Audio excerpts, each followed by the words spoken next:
them together. That he said the 2-finger point is like, hey, you could tell I've been doing this a while. You know what I mean? Yeah. I was like, nice. I like All it. right, cheers. Cheers, brother. Nice to have you here. Welcome to the studio and the pod. Yeah, it's pretty cool. This is the first time I've done a podcast before, so I feel honored. I'm interested to see what we're gonna do, and We're talking about life, and so a shower thought that kind of drives the pod is I was thinking about how they always say art imitates life, and imitation is the best form of flattery. So that means, in turn, art is life, right? Or life is art. Mm-hmm. But when you're doing art, that's the act of creation. So if life is art and art is creation, but in the basis of it, creation itself is life. So it's a full circle. Yeah. Everything in itself is connected.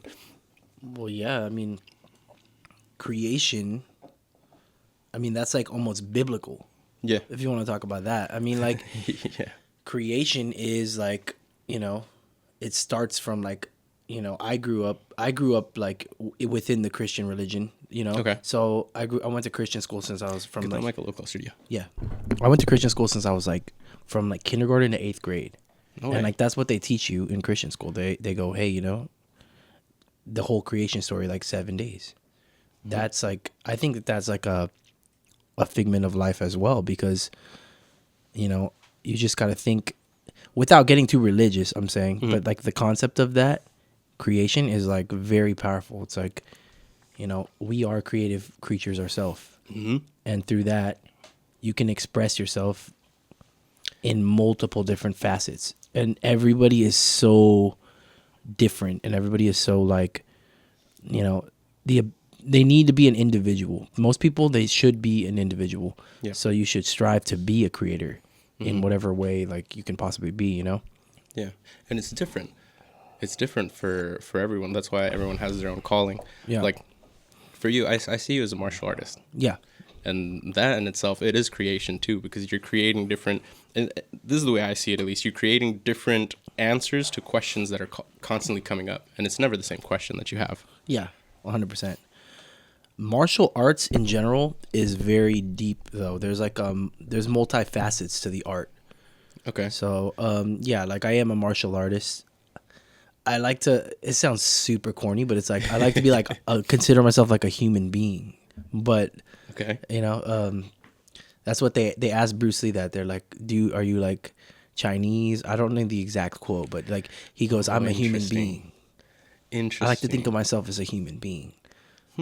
Yeah, because I'm Tommy. I do martial arts. Martial arts is like a huge pathway for my development and like who I've become in my life. But I'm not Tommy, the guy who does martial arts. I'm Tommy, and I do martial arts. And this is something that creates me to be Tommy. So a big part of Tommy is that martial arts drove him in a certain direction in his life, which is what martial arts is. Martial arts is the development of human potential. It helps develop human potential. That's what it is. Now, are there facets to it? I know we just got into martial arts all fast, but that's like cool. It's cool. But are there facets to it? Yes, there's multifacets to it. So like, what would you initially think when you think of somebody who does like discipline? Okay. So, okay. This is Tommy's perspective of martial arts. I think martial arts is the study of historical combat arts. Okay? It's very similar to like history, but you're actually studying warrior culture throughout time. And you're understanding the way that these warriors think in each facet of those time periods. Now, within martial arts, there's different things. There's maybe internal martial arts, where somebody's more focused on the internal, the spirit, developing developing mental stuff, inner chi flow, stuff like More that. like Tai Chi. Meditation. Tai Chi is very focused Tai on Chi, Tai Chi, yeah, Qigong, stuff like that. Breath work, okay? Then there's the more physical side. So if you take the extreme physical, it would be fighting. The ultimate physical form would be like war, where you're, because that's what martial arts comes from, right? The reason why people trained was to develop, because hey, we're a tribe, right?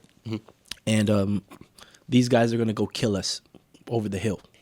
They're gonna kill us. They're gonna rape our women. They're gonna take our family. They're gonna take our food, take everything we know.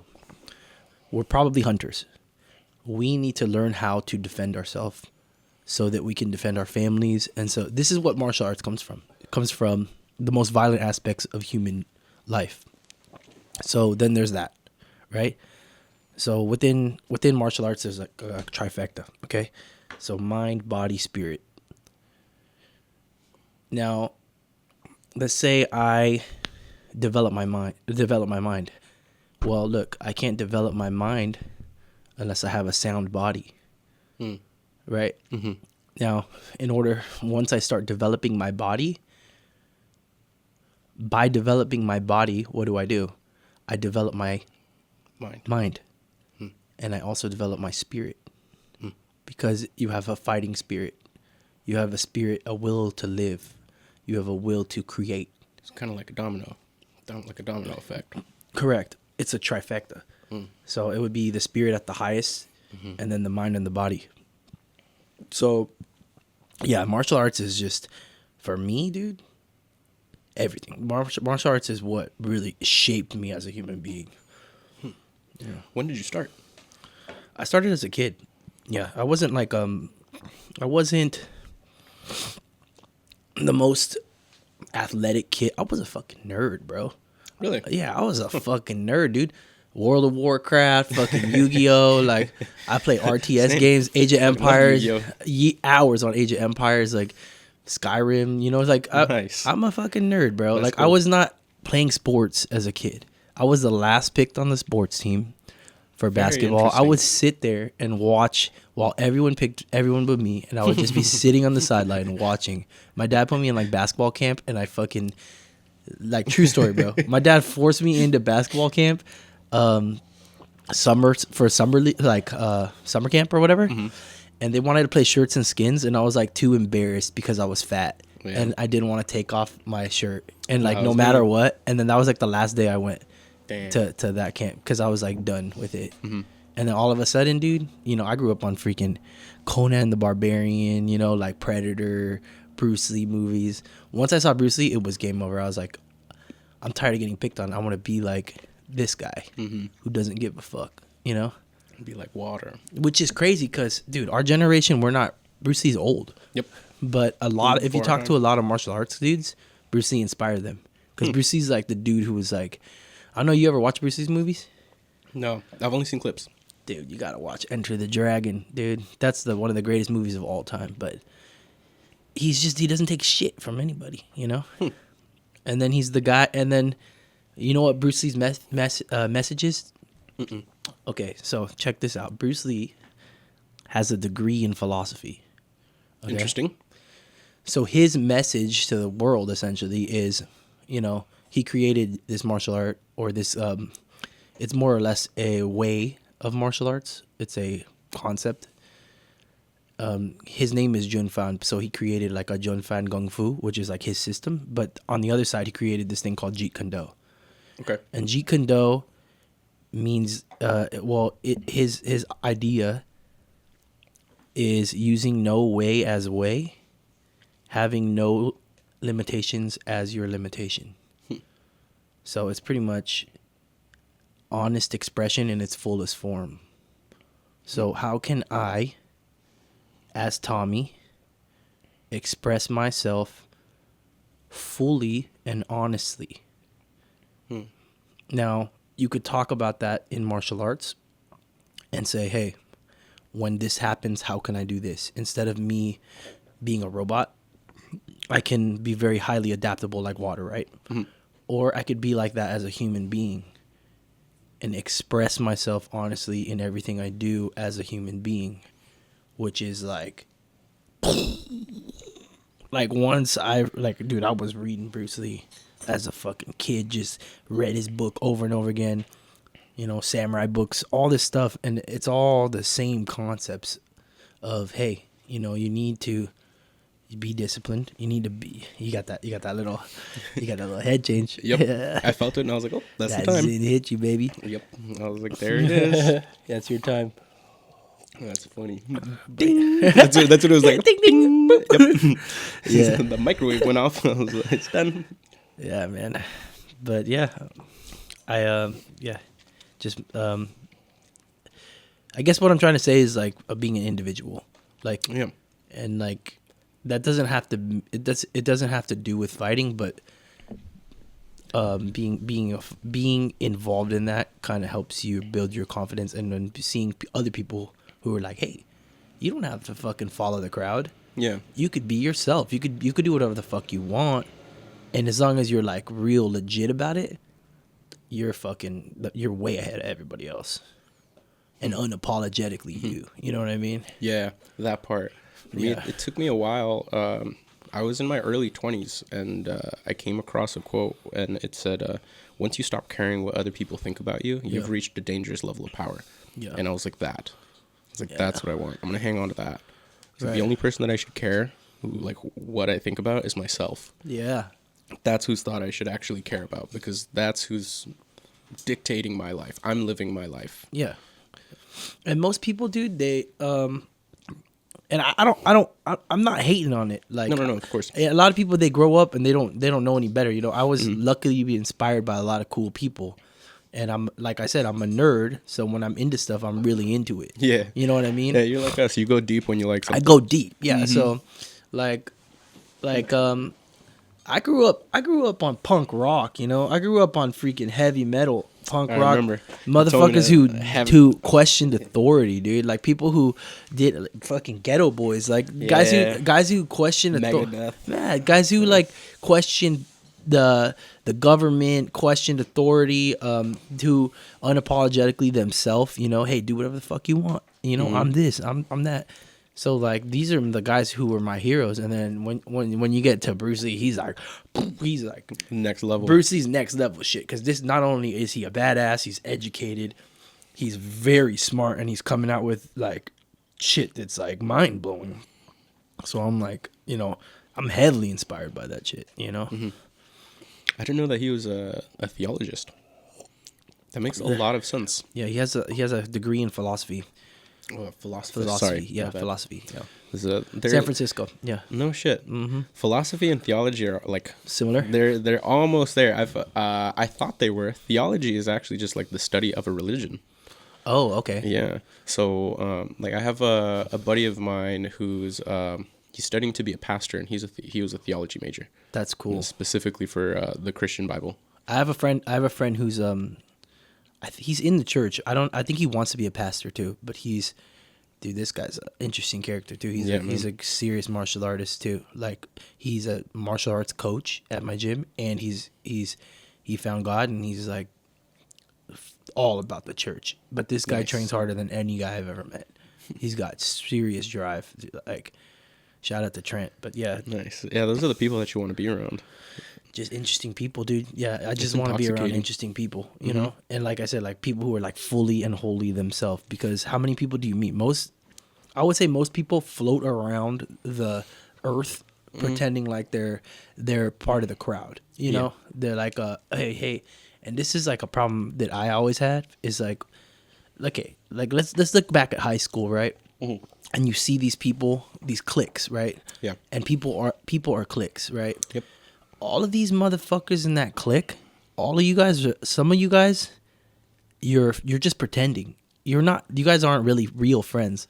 You're just pretending to be a part of this thing because the outward appearance of how it looks, which is like so fucking dishonest to yourself. Like you're literally lying to yourself. Like at least for me, bro, you're gonna get what you get. Like I like to be nice to people, but if I don't like you, I'm not gonna be around you. Yeah. I'm not gonna waste my time. I'm not gonna waste my breath. What's the point? I don't like being somewhere where I'm not wanted. Yeah. I'm not gonna waste my time. If I feel like I'm wasting my time, I'm leaving. Or better yet, you don't want to be there. Exactly. Instead of you feeling not wanted, how about you don't want to be there? Like, and that's okay to feel that way, dude. Yeah, it's just like invading your space, or like you know. And most of the time, you know, you're not gonna get that. Yeah, I think that's a pretty big problem in current day societies. Not enough people protect their own peace, Space. yeah, or Yeah. space. Yeah, it's like I know these people want me to go with them, so I'm gonna go with them, even though I don't want to because I don't want to make my friends sad or whatever. Or I'm gonna dress this way. Yeah. Or I'm gonna look this way. Or I'm gonna go to this event, and you know, smile and pretend like play I'm this little role or whatever. Yeah, and put on this face and be the character they want me to be. where like you're probably cool. You're probably cooler if you just acted like what you really are. Like if like we were talking about freaking World of Warcraft and Yu-Gi-Oh. Like I respect a guy who fucking knows everything about Yu-Gi-Oh, and he's gonna like I want to sit down and talk to this motherfucker because Yeah. I want to know what he's talking about. Like that's cool. Like you invested. It's like mastery. It's like martial arts, right? Sounds like he needs to speak to Ruben. Yeah. But you've invested. Like I respect a guy who can invest time in something and like do that and then Yeah. like he's cool about it. Like, Yeah. hey bro, there's a lady out there for you. You know what I mean? Yeah. Like 100%. like you don't have to worry about that. Like just fucking be yourself at least. I don't want this fake shit in my life. You know? Yeah, Yeah. I agree. Genuine people are the best people. Yeah. And it's really interesting that once you start being your most genuine self, I like saying interesting people run into interesting people. It's just the energies of the earth will make you gravitate to each other. Whatever happens, like you'll bump into each other naturally. Yeah. Like us, for example, Yeah. which is a great way. Tommy. Yeah. I came out of the bathroom and the dude bumped. There was an altercation, a running into of people, and hey bro, you trying to fucking fight? You talking to my girl? And I saw it happen. There was three, and I was like, I'm leaving. I'm turning and going. I was like, this doesn't look like it's directed to me. I was like, I'm fucking out. I'm not Yeah. fighting nobody. But you were there the whole time, right? You saw everything. I didn't see the fight. Oh, you didn't? No, I went back I to thought the you piano. were standing right next to me. Bro, I went right back to the piano. I was like, I'm going to my safe space. I'm going to the piano, and I saw everybody going outside, and So you don't even know what happened. You told me the story of what happened. Afterward. You came in after, and I was like, what happened? I was like, yo, did you go outside and fight the dude? And you were like, oh yeah, it was no big deal. I was like, what? And then you told the story. Anyone listening to this podcast, I don't condone violence on the street. All right, violence just came upon me. All It right? did come upon him, yes. It did come upon me at that moment. But Yes. I condone it. Some people just need to be taught a lesson. Yes. well, that's exactly That- what yeah, what that's happened kinda at the what happened. moment. You know, is that you know, I had to, like I said, look, I felt when I grew up, I felt like the weird kid. You know what I mean? Mm-hmm. And I also was bullied to a certain extent in my life, and I got a real bad like thing for bullies. Like Yeah. I hate that shit. It's got a bad taste in your mouth. Dude, it just fucking gets my. It's always been that way. Like when I see somebody like abusing somebody else, or like Being when I see disrespectful. somebody being disrespectful, Yeah. like I'm. It's always like before. Like I'm an older guy now, so I feel like I've like outgrown a lot of it. But like before, it would just be like this super anger inside of me, and I just want to like hurt that person because I would like don't do that. Like don't. Yeah.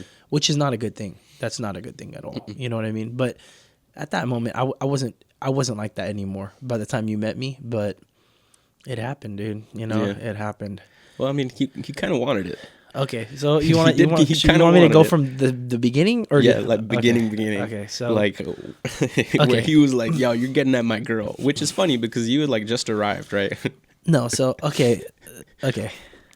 God, this is embarrassing. But you know what? I'm willing to talk about it. I'm willing to talk about it. Okay. And we're just being Yeah, genuine. yeah, and no, honest, man. yeah, you're right. It's Okay, part of so- our history. So yeah, this was a long time ago. Before, you know. True, I had 2 yeah, feet. Yeah, you had 2 feet. Okay, I have a girlfriend now, but this is like back in the day. Okay, but I went to a bar, and I met a girl at the bar, and then I got her Instagram, and that was it. That was literally it. Like we had probably had like a quick conversation, and then that was it. Like I never talked to her again, and I figured like whatever, Yeah. like not even an Cool. issue. Instagram friends. I don't care. Yeah, like I don't whatever. care, right? And then later on, she invites me to a party, like, and it was like a personal invite. So I was like, sure, like let's go to the party, whatever. So I bring one of my friends, who's like one of my closest friends. We end up going to the party, and I got there, and there's like, dude, it was weird, dude. It was So weird. many fucking high people. school party. There's like Nas balloons there, Bro. like fucking all, dude. Yeah. It The was array of crazy, bro. people in this party was like, Galaxy Cat. it looked like Bro. children, and then it looked like 40-year-old men. Dude. Bro. Yeah. It That was shit so nuts. weird, So dude. straight up some like Diddy shit going on. Pretty much. Yeah, Yeah. it's just some weird, like the most weirdest It was, mix up of individuals I've ever seen, dude. It was like a 2000s theme party. Allegedly. So Yeah. like, Allegedly. allegedly. Allegedly. In my Right. opinion. Allegedly. In Yeah, my opinion. correct. So whatever. To my recollection. So people were like doing Nas balloons and shit, and like, so I'm with my friend, and we're getting drunk, whatever. And I remember talking, like, I see the guys who are doing Nas balloons, and they're fucking like wearing like those. I like, dude, this was like what, 4 years ago? I think so. Okay, but they're wearing like the old school, like, you know, the zip up hoodie where you could zip over Yeah, that, all the like, way over they're- your yeah, fucking they're wearing- head with and, the like, little mesh eyes they're and wearing shit. that, and they got like Osiris's on and shit, and I'm like, what? Is this like a, what is this is really a 2000s party in this bitch? Like, or did they just dress like that? Like, still, like, bro, it's like 2020 or whatever. I'm pretty sure that was still them. That was just them. For sure, it was them 100%, because yeah. they were wholly and fully being themselves. Yeah, bro, they were Yeah. embodied, bro. Yeah, they embodied it. So Yeah. I was getting drunk and I was like talking to them a little bit, and they were like giving me dirty looks, and they were like acting like, who the fuck is this guy? So I was like, all right, whatever, dude, I'm gonna leave it alone. So the party ends and stuff, and I meet these people, and I'm like walking. I'm like, hey, what's up, guys? Blah blah blah. Very casual. I'm telling you, extremely casual. And then we walked outside to the front of the party. I think I was gonna like smoke a cigarette or something. I don't remember what I was gonna do, but I was walking with them outside, right? Dude, I had probably met these people for 2 minutes, and I'm walking out to probably like go hang out in the front, and then they like stop and they see another group, and then they're like, "What the fuck?" And it's like a showdown, dude. There's like a look. All of a sudden, this brawl breaks out. Like people are swinging. There's What like, the fuck? yeah, you were right there, right at that moment, or no? No. So I you were was probably not in around the back, fight, bro. right? So I don't know what happened, but the front of the party, the house, it's a fight. It breaks out inside the house. in the house. Yes, So I was. a I was fight- on the piano. I started playing Okay, music. so you were on the piano. A fight Yeah. breaks out in the house, dude.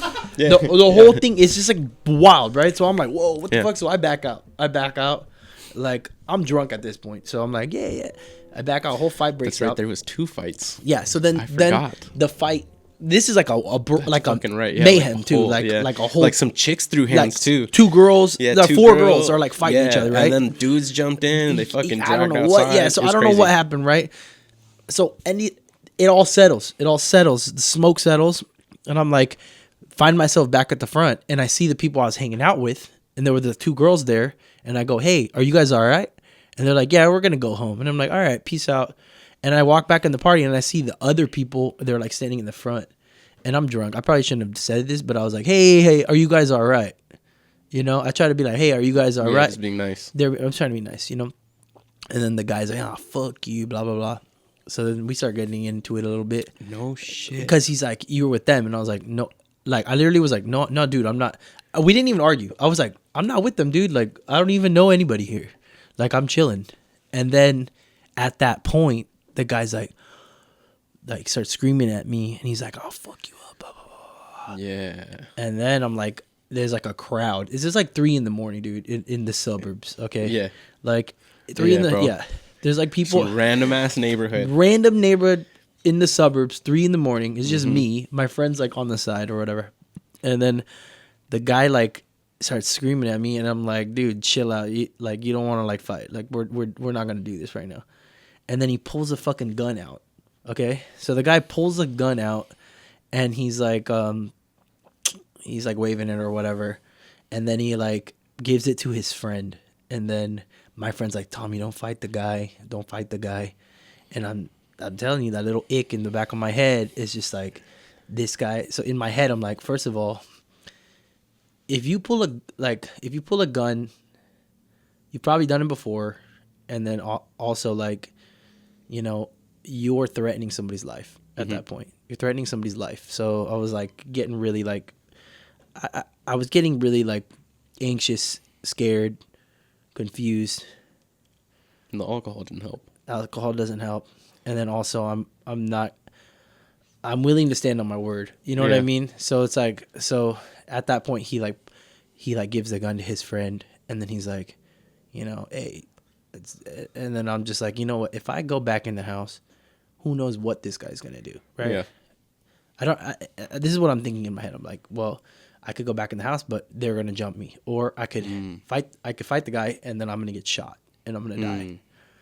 You know, so I kind of just, and I'm drunk. I kind of made that decision. I'm like, okay, hey man, you're gonna shoot me, and I like looked at the guy holding the gun, and within a split second, I kind of just figured this guy's not gonna shoot me.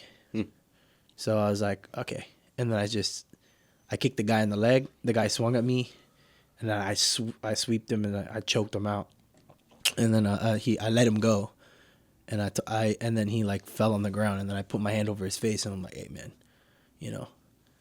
But yeah, I did bite the guy. I'll be honest, I bit him, Nice. but I didn't try to bite his neck. I bit him like right here, just to scare him, just to be like, Nice. cause I'll just be like, look, you can pull the gun. I don't have a gun. Yeah. You know what I mean? Like, Yeah. Like I wanted him to understand that if you're gonna do that, there's willing to be somebody else who's gonna match your energy. You know Yeah. what I mean? Yeah. And like that's what happened. Summon your inner Tyson, huh? Yeah, but it's see, and that's why I don't like want to talk about it, because I feel like it's giving the wrong opinion. Yeah. Yeah, of stuff, but like, dude, street fighting is not good. It's not. like No, it's no, like no. the scariest thing in the world. Like, But also, you were trained enough and you had the experience in combat to be able to stand up for yourself in that type of situation when somebody pressed you for it. I have the confidence, and I'm not afraid, right? But also, it takes one pull of the trigger, I would have been dead. You know what I mean? And I was willing to stand on that. Like at that moment, I was willing to go, hey, if I died tonight, I die tonight. And like there's not much. At that point, I figured there's not much I can do, whether I run away or not. The outcome is very similar. The outcome is going to be kind of similar. Either I'm getting jumped, or like, I might get shot. or I might get, I potentially could get shot, or I could just finish this guy really quick, and like just like teach him a lesson And that he hopefully, won't forget. Yeah. You know, and luckily I got out alive. You know, which is not something that you want to do. You don't want to. You don't want to do that. Yeah.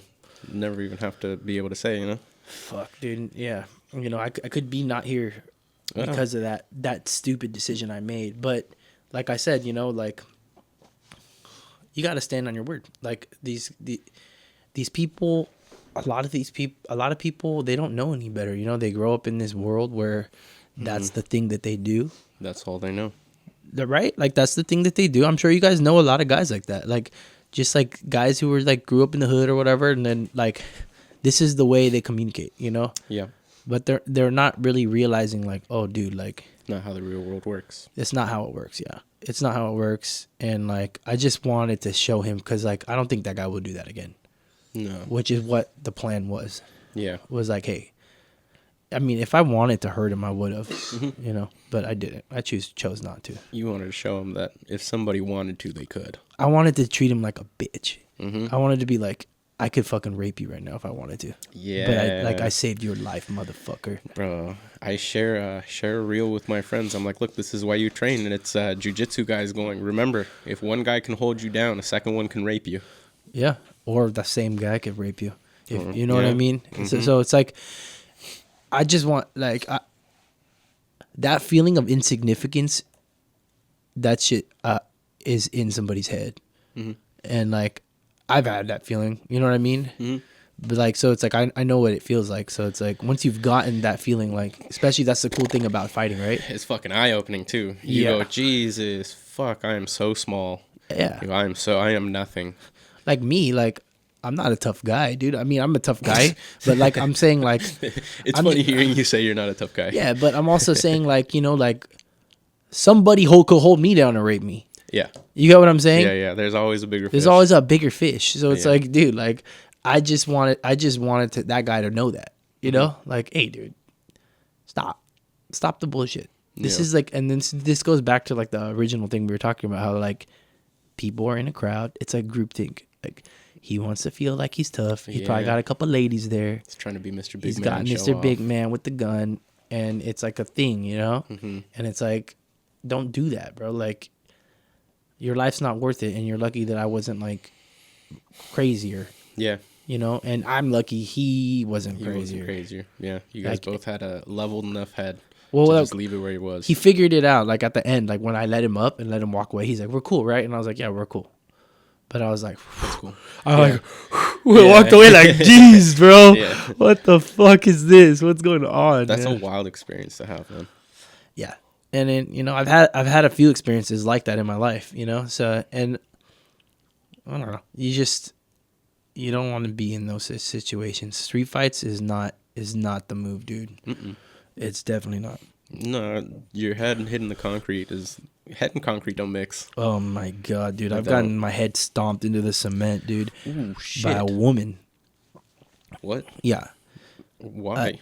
I got sucker punched off of a curb one time, and as I'm super drunk this time. It's always alcohol involved too. Always alcohol when you get into these stupid ass fucking street fights. But I'm super drunk waiting for an Uber home. This time it wasn't my fault either.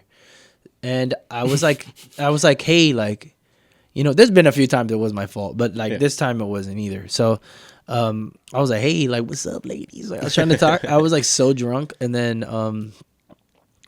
the guy I got sucker punched out of nowhere, and I fell and I hit the curb, and I go to get up, and I my face hits the cement like this, boom, and like I'm bleeding everywhere, and I'm like, I'm gonna die, and I end up like fuck. pushing myself up to like try to get up, and there's like 30 cops, and they all grab me first because I'm like the big tattooed guy, so they like grab me first and they throw me in the car. They're like, what happened? Blah blah blah. Come to find out, like the detective calls me like a couple days later, and he's like, dude, a girl ran up and stomped your head into the cement. Oh my god. Do you want to press charges? And I was like, nah. Fucking Yeah. jeez, dude. Yeah. So like I said, don't get into street fights, guys. No. It's really not worth it. Yeah. I try my very best to avoid altercation. That's Also- why, like, when shit happened, I was like, That's I'm good. out. And it's also like here's the thing is like, this is like most of the times that I've gotten involved in like stupid fights, it's because of bars, right? It's like bars. Like you get a lot of guys who are like drunk. And then- peacocking. and they're peacocking. They're peacocking. If they can't get the lady, they're gonna get theirs somehow, which is like a lot. And this goes into like a lot of stuff. Like, dude. Okay, first of all, how much of a man's life, whether we want to believe it or not, revolves around fighting? I would say most of it, because when a guy is in a room with other men, he sizes himself up. Yep. The guy who can fight the other guy and beat the other guy's ass is usually the cool guy in the room. Or people are nice to him. Or the ladies want to talk Or to the him. ladies want to talk to him, right? The Exactly. the guy, the quarterback, whatever, yeah. the football player guy, the track big, star, whatever it is. yeah, Yeah. he's the guy usually who could beat the other guy up. If you want to just make it real simple like that, you know, it's like it's always that. Go back to tribal, right? Yeah, The fastest guy in the tribe, the best hunter, fucking whatever. the biggest dog is the alpha dog. Always. You know, it's like very like Naturalistic. human, natural. It's not even human. It's like animal instinct. It's like yeah. the guy who can fight is usually the big dog, you know? And it's like, that's just what it is, dude. That's just what life is. And that's why I think it's important for somebody to at least have like, to have a little bit of knowledge of it, or at least a little bit of self-confidence. Whatever's going to build, even if it's not fighting, right? Like for me, it was fighting the path, or like martial arts and stuff, but you just gotta like build your confidence as a human being, like in order to do that, and then all that bullshit goes away, you know. You could be like, if you can be comfortable with yourself in the room, then like you have the superpower, Yeah. you know. Like you're not even paying attention to that fucking guy. It doesn't matter. Yeah, that guy's not even cool anymore. You know what I mean? Yeah. And You like, forgot he was there. yeah, he's not even there anymore. Which for me, because of how I grew up and like the feeling insignificant, I guess, the bullying, stuff like that. I felt like for me, I realized at a young age that if you could fight, like you could be cool with people. Like I've never been like a bully like that, but I've always wanted to be a guy who people are like, damn, you know, He can handle some this shit. this guy can handle some shit, you know, you know. That's cool. It makes a lot of sense. Yeah, I mean, I felt weak as a kid, Yeah. you know. Yeah. That's kind of like a common drive into any type of martial arts or like self-defense. Yeah. Well, think about this. Why do people want to be rich, or why do people want money? They want women. Yeah. They want women a lot of times. Mm-hmm. They want women, and then once you find like other causes, like okay, like I can like sustain life, or whatever, like then you have a better reason. But I would say like the very like root cause of a lot of things for men It's is gonna be women. for men is women. Oh, because I can't talk 80% of about what we do. I can't talk about women. I'm not a woman, right? Yeah. But I can say as a man, Mm-hmm. like feeling most men, I think, and correct me if you disagree, please. Okay. Okay. I think most men feel insignificant. They have like they have a lot of problems communicating with women. I would say 10, out of 10 men, 2 or 3 of them actually talk to girls and get the girls. Okay, the rest of the guys they don't even get paid attention to, nor they maybe have a couple girls in their life, but they're not. They have a lot of sexual frustration. I would say most men have a lot of sexual frustration, and they also feel insignificant because of this whole fighting thing that I'm talking about, like this masculinity. And I think it's like a deep masculinity issue in our society, because especially when you get look, and I agree with like a lot of the like I want women to feel empowered and all of that. Like I'm not trying to say like this isn't about women. Honestly, this is about men. Like I'm saying is that like most men do feel significant and they need to like get their masculinity back. Yeah. Yeah, and like masculinity is not a negative thing. It's like a thing. Like if you get your masculinity back, that means you could be a better man for a woman. Because you don't want to be. You don't want to have like these, not feminine qualities, but like kind of like, you know, you want to be directed, and you want to be able to have purpose, and you want to have drive, and you want to be able to provide for people, and you want to be able to be comfortable in your own skin. You want to be able to take care of the woman who's right for you. Like that's all masculine traits. Yeah. That's not feminine at all, dude. That's fucking being a good man. Like It's being a leader. being a leader and of your tribe, being the guy in the tribe, right? Who wants to take care, and when the time comes, he can provide and he can defend or whatever. And nowadays, you may not need to kill the freaking guys over the hill or whatever. Yeah. But you do need to be comfortable in your skin. Try to stop me. Yeah. Fucking handful of mushrooms. Berserkers and Hey, shit. dude, it's crazy that that's what they used to do. But yeah, no, I totally get you. I think to the strong men make easy times make weak men make hard times. Yeah. Hard times make strong men. We're in a And- weak men generation, though. Yeah, and For it's sure. a problem.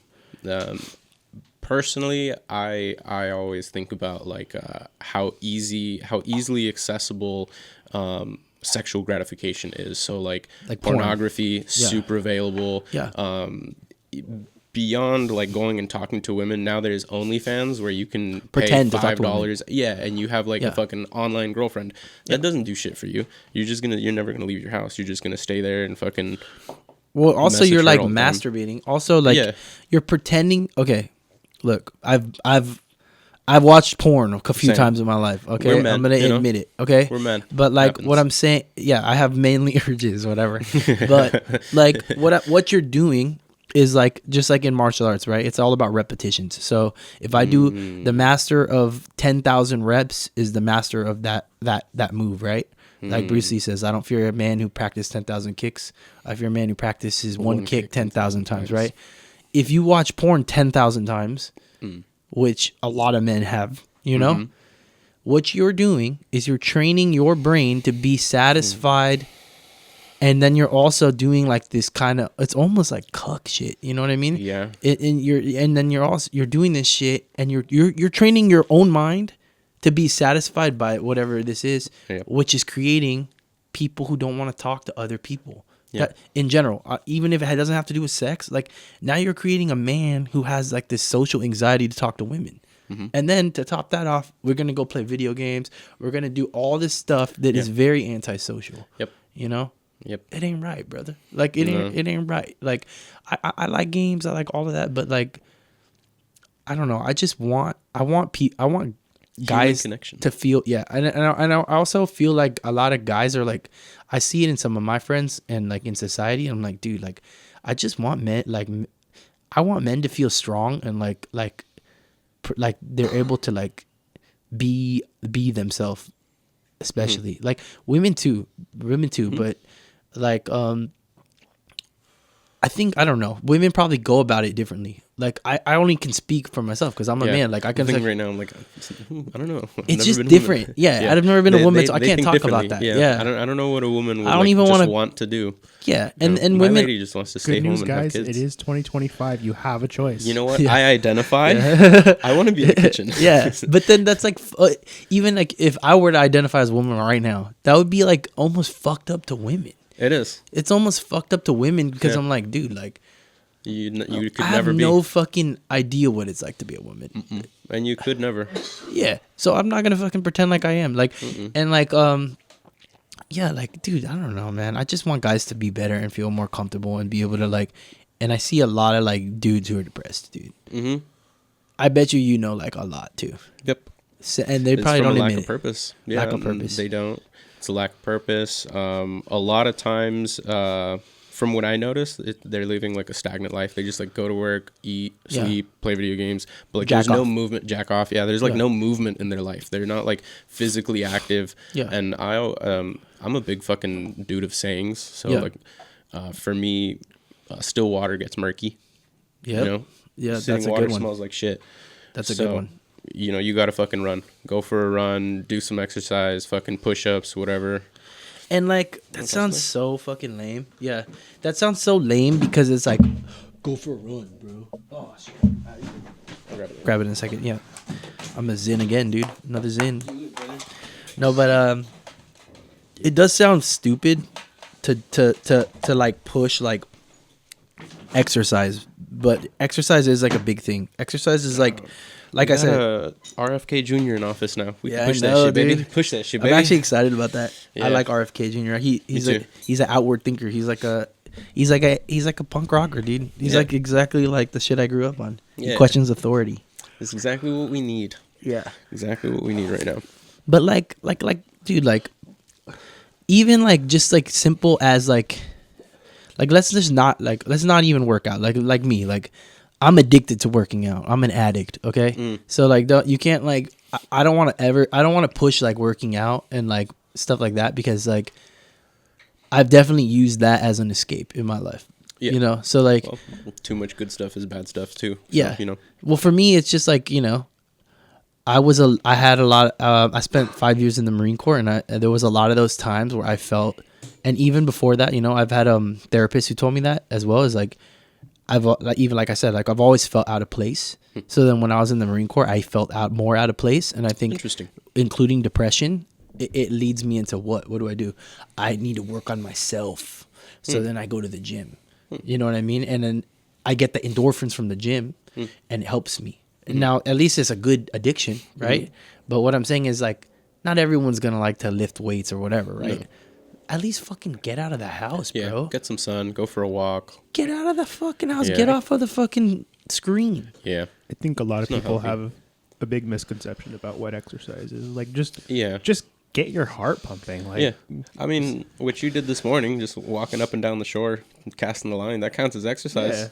Yeah. And another thing too is that I think it has a bad rap because I think that guys who don't exercise and guys who are like smart. No, but like here's the thing is like Yeah. like I know what smart you're saying. I know dudes what you're like engineer dudes. Not the smart. I just don't exercise. No, but like guys who don't exercise and like I said, I'm a nerd, dude. Like so I could talk about it like that because I have a lot of nerd friends and shit. And like I think that we see the guy who's the ex guy and we think the football player guy who was an asshole to us and who so there's like a little bit of like detest in there's like some inward shit going on where it's like I don't like that there's like detest and then there's also like see. I don't want to be like that guy. Yeah. And then this so you start to put like this name on exercise which is like bro what it's about is being your best self. Yeah. Right? So like it's not really like you can be a really smart guy and be jacked. You could be like a freaking soft dude and be jacked. You know what I mean? Yeah, you can be a kind man. Yeah, you should be Strong a as kind fuck. man. Yeah. Strong as fuck. You should be in tune with your emotions. If you're not, fucking work on it. Because you should. You should feel like, why am I sad? Why do I feel this way about this person? Yeah. Like, It's like Jordan Peterson. You should be a samurai in a field of roses. yeah, you should be. Because, yeah, you should choose. Like, you should choose to be nice. That you shouldn't have to be nice because you're scared all the time. And like that goes back to being a man. Like we're always fucking scared, dude. Like a lot of guys, you're either the big dog or you're like the freaking scared one. And even the guys who hit people, in the bars, the sucker punching guys, They're scared. they're scared, dude. They're hitting first because they're scared. They don't That's want what to I'm get hit. saying. They're scared. They're real scared, and that's probably like some kind of trauma issue that they have to deal with. And they're like, bam, they smack. You know. They might have gotten hit at home or For had sure, an abusive dude. household or something. They always had to defend themselves. So For sure. as soon as something is just like really tense, Bam, they're like they lash out. Yeah, they just let it go because you know Yeah. if they don't first, then they're gonna get it first. Yeah, and they have to, that's like their world that they live in. Yeah, It's like how could you be mad at that? You can't. But that's something that they have to unlearn, unfortunately. Which is like not your problem, Nope. and that's when it comes to like, okay, now I need to know how to defend myself again. Yeah. You know. Defend myself or be able to understand and recognize the situation and get yourself out of it. Yeah, dude, you need like a TV up here so I can show you videos. Yeah.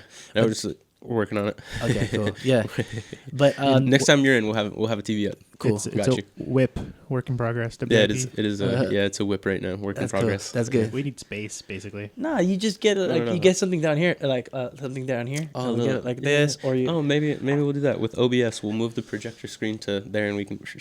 Literally Yeah. just mount the. Or just have the TV right here, dude. Yeah. Yeah, we'll figure Not it even a problem. Yeah, Yeah. make it happen. out. Yeah. But Make it done. no, but On it. there's a video. I wasn't at my gym at the time, but I've watched it of this guy, Tim Tackett. He's a Bruce Lee guy. He trained with Bruce Lee and stuff. But he talked about it at my school, and he talks about it's like verbal jujitsu, which is like essentially the point of it is like getting yourself out of a fight. Yeah. Right. Yeah, So yeah. It's instead of like that's like a big way is like learning how to talk to people, dude. So that's me. Now Yeah. I never trained a lot in fighting. I did karate when I was very little, and then in my teens I could like shadow box, Yeah. and then out of high school. But you watch some anime, DBZ. Yeah, Come on, yeah, dude. yeah. Of course. yeah. I mean, like I watched and I would mimic the shit, Yeah. but like never actually trained. And then I did a little bit of BJJ with a buddy of mine that competes. So I Yeah. learned like some stuff, and then he showed me like some strikes. Yeah. And then I'll like hit the bag. So like, if I needed to fight, I can like somewhat defend myself, but I Yeah. never say like, oh, I know how to fight. Yeah. But one thing I do know how to do is talk and Defuse the situation, which exactly. is way more, like 1,000 times more important than fighting. Yeah. Like fighting is the last resort, you know? Yeah. Yeah. That's how I see it. And for me, oftentimes I've not had that. I haven't like, dude, I had to work for years on my communication skills. I feel like I would just get like really like emotional and like lash out to people, and partly how I grew up, but Yeah. like, you know, like that's a great thing to have. Yeah. I didn't start that way. I was a short fuse. You too. Yeah. Yeah, I was a short fuse, early 20s. But the person that I would try and fight often was my brother. And he probably would kick your ass. He would fuck me up. Yeah. He was 5 years older, and the moment I decided to stop trying, he fucking matadored me into the trash cans. Bro, Yeah, he dude. said some shit. I looked at him down the hallway. I was like, I'm fucking you up today, and I charged him, and he was like, "Ole!" I'm laying there in the trash can like exploded. There's trash on me. It's all fucked up, and I'm on the ground. He's looking at me. He's like, Yeah. "You're gonna keep trying to fight me?" Yeah, it's done. And I didn't say shit. I just got up and I went to my fucking room, and I remember sitting down on the bed, and I was like, clearly I can't beat him. I was like, so Yeah. I need to do something else. And that's when I started thinking about like, okay, maybe I shouldn't be fighting How old him. were Or you? like, I was like 19, 20. So you were bro. older. Yeah. Yeah. Yeah. I was already a young adult. See, I had that. See, that's why I became such a martial arts nerd, is because like I had that same situation happen to me when I was probably 11 or 10. Because I had like all these cousins, and like my cousins would fuck me up, dude. Fuck me up, dude.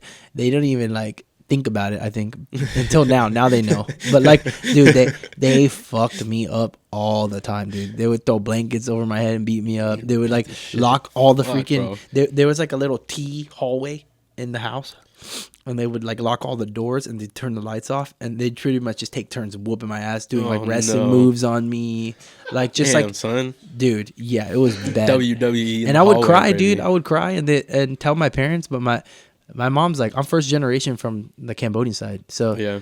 dude, they didn't give a fuck, bro. My mom didn't care, Yeah. no. Like, Like, you got to scrap. yeah, and I was just crying, a little bitch. Like I said, Yeah. I went to like Christian school, and they all went to public school and shit. They didn't. I was Yeah. just a little pussy, dude. Yeah. I was just a little wiener. They were fucking hard on They were hard on me, man, hard-ass and I little was just fools. crying, dude. I remember, dude, they locked me in a closet for a whole day. Damn, son. Yeah, they locked me in a closet for a whole day. You got Guantanamo? Dude, I was Damn, screaming, there's like Cambodian music playing all loud, and everyone's like drunk and gambling and shit. Oh, you like got- screaming, and you're just and in the they closet. went skateboarding and shit, and I'm You got like Vietnam Bruh, what POW the thing. bro. Fuck. Oh my god, it was so bad, dude. It was Yo. so bad to the point where my cousin like fucked me up one time and like poured like hot water on me and stuff, and like that's not kicked me cool. out of the house. And then like I that was the day where I was like, I'm never talking to them again. Like, and I didn't talk to them for years later, dude. I bet. And then we ended up talking. Like, we're cool now. Like, we're all cool now. You know, it's bygones be bygones. Water off a duck's back, brother. But I remember like one of my cousins like apologized to me about it, and I instantly started crying. And dude, this was like 3 years ago. I mean, so much fucking Yeah. trauma and weight that must have held. Dude, I broke down like a baby, like started crying, and then I just realized like at that moment I realized like a lot of the reason why I am the guy I am today is because of that. And I was like, dude, I'm happy that happened. I don't like regret any of it. Like, it's a good thing. That shit made me a tough dude, a tough, interesting guy, you know? Like, you gotta have Products of our trauma. environment. Yeah, 100%. Yeah.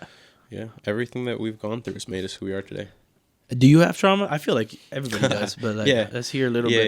Yeah. So my first, I would say like my first two traumas, they're not like super huge. But it affects you yeah, it just the still same. affects me. You're a human being, you know. Yeah. First of all, I know you got in a car accident and lost a leg. Yeah, that's like my that's like the new pinnacle. trauma. That's the top of the mountain trauma. You know? Yeah. But what's really funny is like that's my worst one. But I fucking skated through that one. And you're older. Yeah, dude, I had just turned 26. Yeah. Like literally, it was my 26th birthday. Fucking 15 days later, and then I'm laying there in a hospital bed with no foot. I was like, I've seen guys on your end yeah. as a nurse. So Yeah, it's crazy. It's Yeah. a wild world. But prior to that, so I have an older brother and a younger sister. Yep. Older by 5 and younger by 7. Yeah. So when my little sister was born, my dad, obviously first daughter, he went daddy's princess, right? And since I was the youngest son, he was like my best friend, so I spent all the time with him. And she was born, he paid all his attention to her, and then my mom was focused on my brother, making sure he got out of high school. Yeah. So then So you felt like me- the odd man out. Yeah, I was just I was left to myself. They would give me like legit. I remember being like 8, 9 years old, filling out the parent packet to submit to elementary schools. And like I'd fill out all the information. I go to my mom and I'm like, "Can you sign these for me?" And then she would sign the bottom, and I would walk that shit to school. Yeah.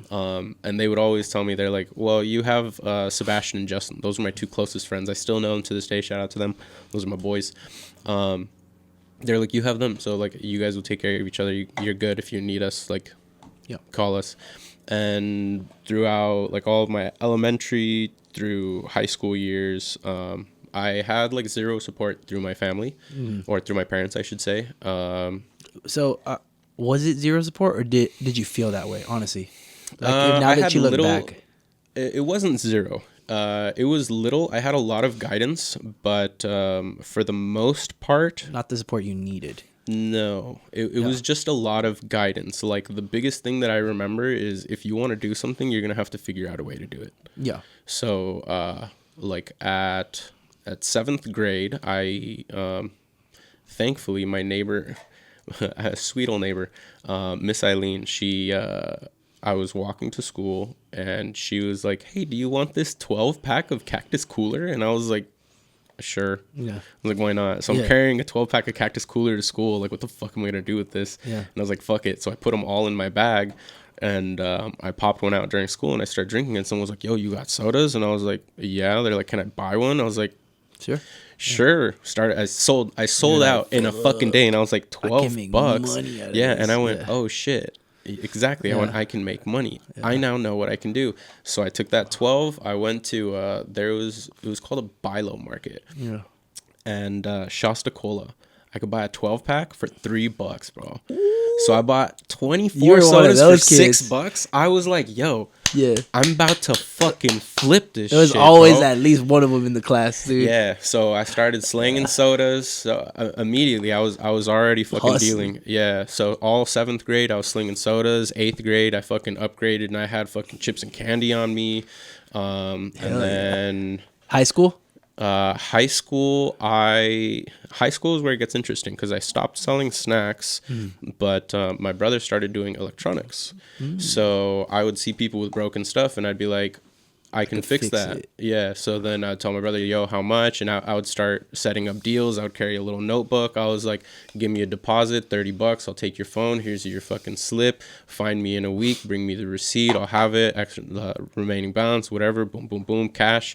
And then it got to the point where we started building iPods for people, and people knew they could come and find me. They're like, "Yo, here's $40. This is Bro, you were my banking deposit." in high school. Yeah. I was making money. Yeah.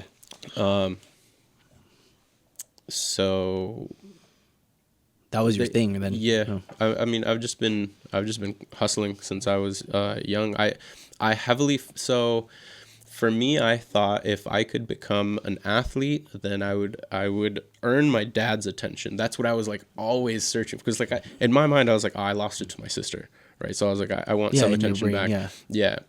Never happened. And then my sophomore year, that's kind of when it switched to like, okay, I shouldn't be doing things because of like other people, and I want other people to see what I'm doing. Yeah. I should be doing it for me, and because it's gonna make me happy and feel good. Yeah.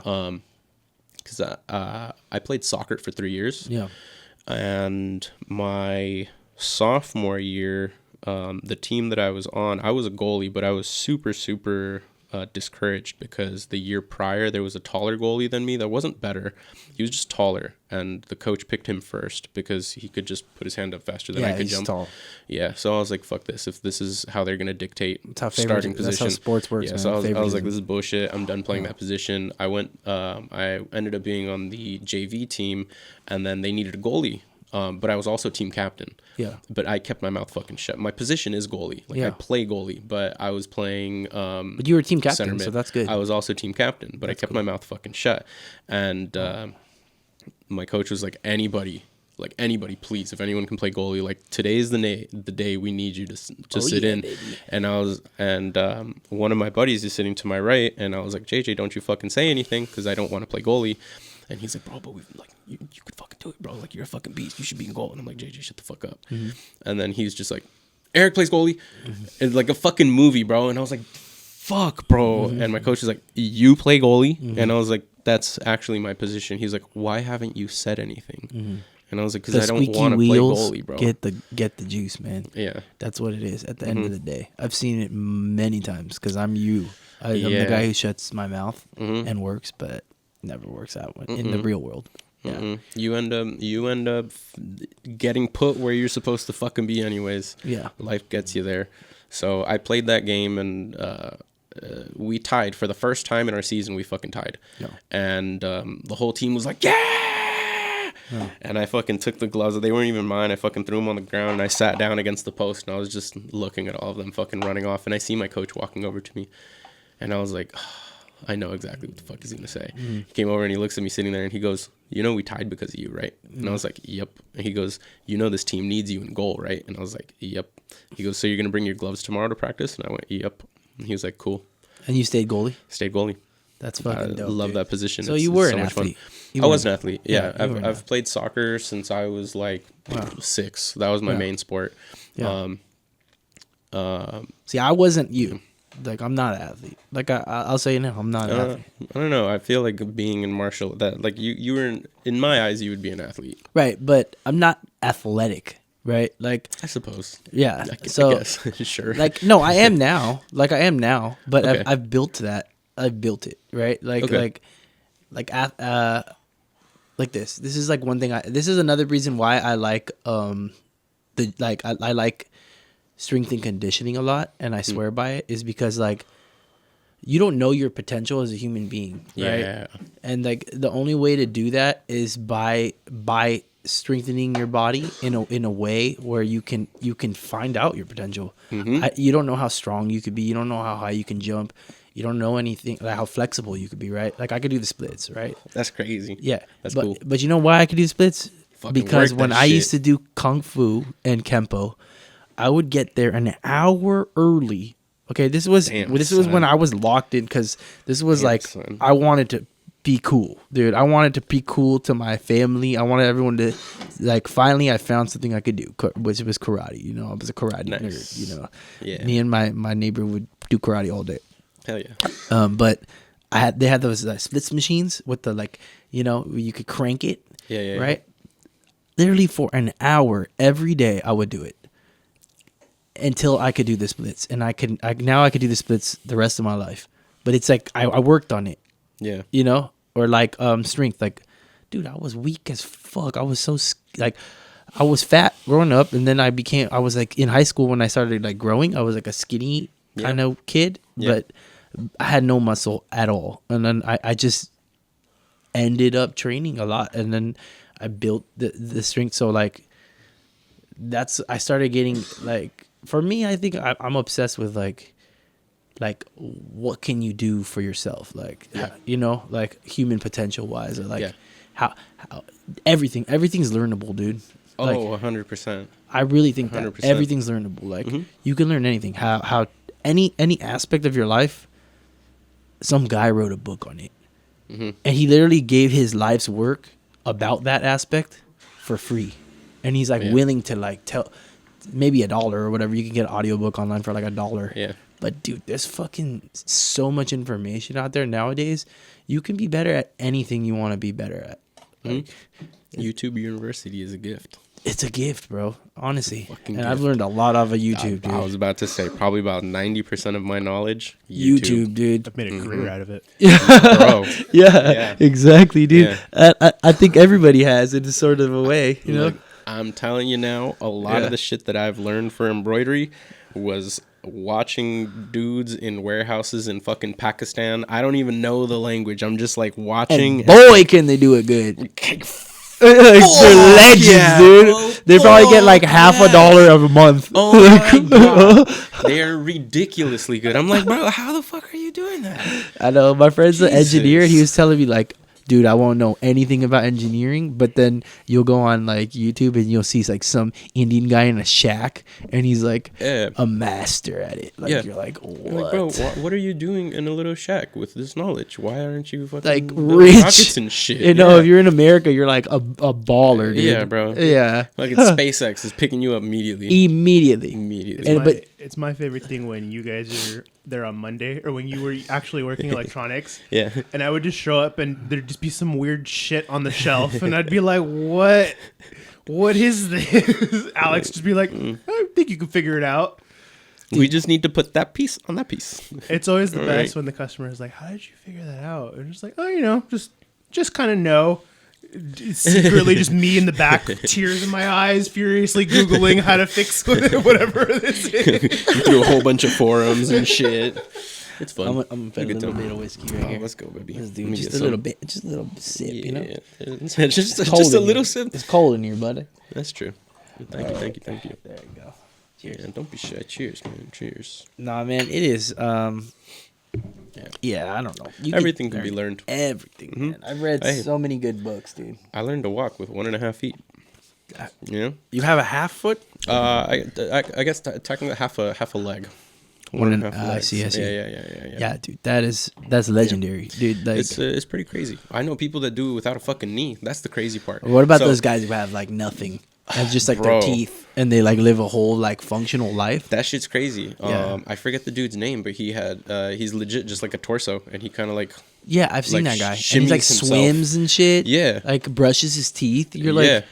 dude, that is crazy, bro. Okay, he can swim, but let me see him get out of the pool. Dude, he did it. I watched the video, dude. Does He he? like Okay. dives into the pool. He can dive into the pool. He'll swim over to like where the steps are, and he'll like Nudge like, his way gets out, himself dude. Up and, He like, swims hops better than over, me, bro. rolls, and like Interesting. yeah, I'm an dude. iron duck, dude. I'm just, I fucking just. You hit the water and go down. I said I'm not athletic, man. I told you guys, like, I don't do that swim shit. Yeah, You watered the mix. strength and Strength Conditioning? strength conditioning does not mix with swimming. No, Yeah. his muscle weighs a lot, you know.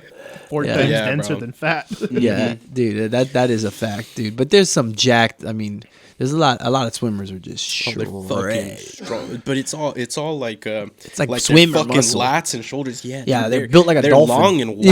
yeah, Yeah. bro. Like what's that Michael fool's Phelps? name? Michael Phelps and fucking I think it's David Lochte. Were like What's the, crazy the is two the big dude boys. smokes weed. They He's got- like takes Yeah. bong hits and shit. Well, okay. Now, if you think about it, somebody that smokes weed taking fat fucking bong rips, Yeah, you could assume that their lung capacity will be better when they stop smoking, yeah.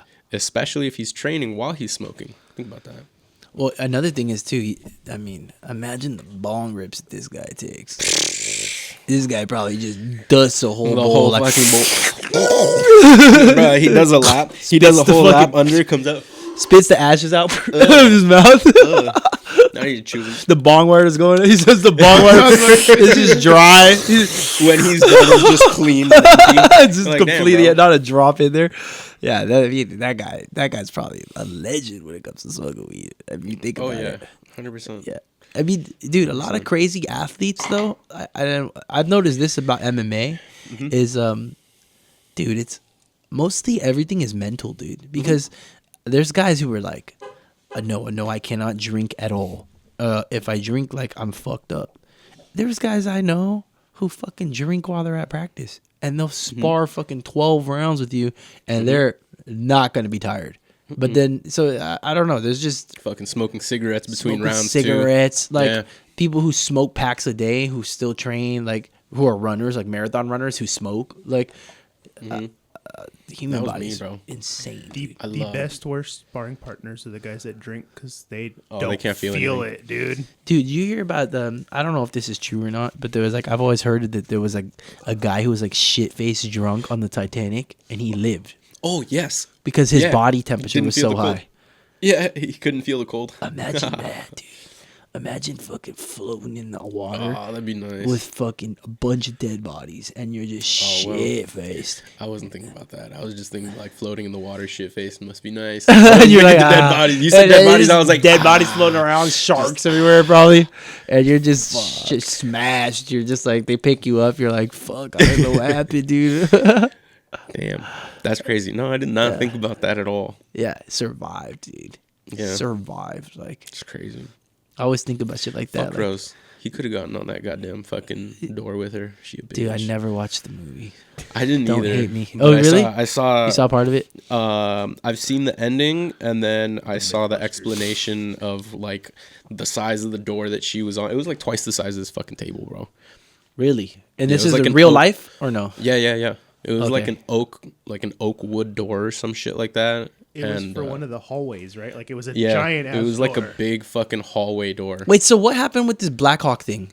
Okay, so supposedly, allegedly, because there hasn't been any actual reports released. Yeah. But allegedly, the American Airlines flight was on course, either departing or arriving. So they were good and cleared through air traffic control to come into or out of the runway.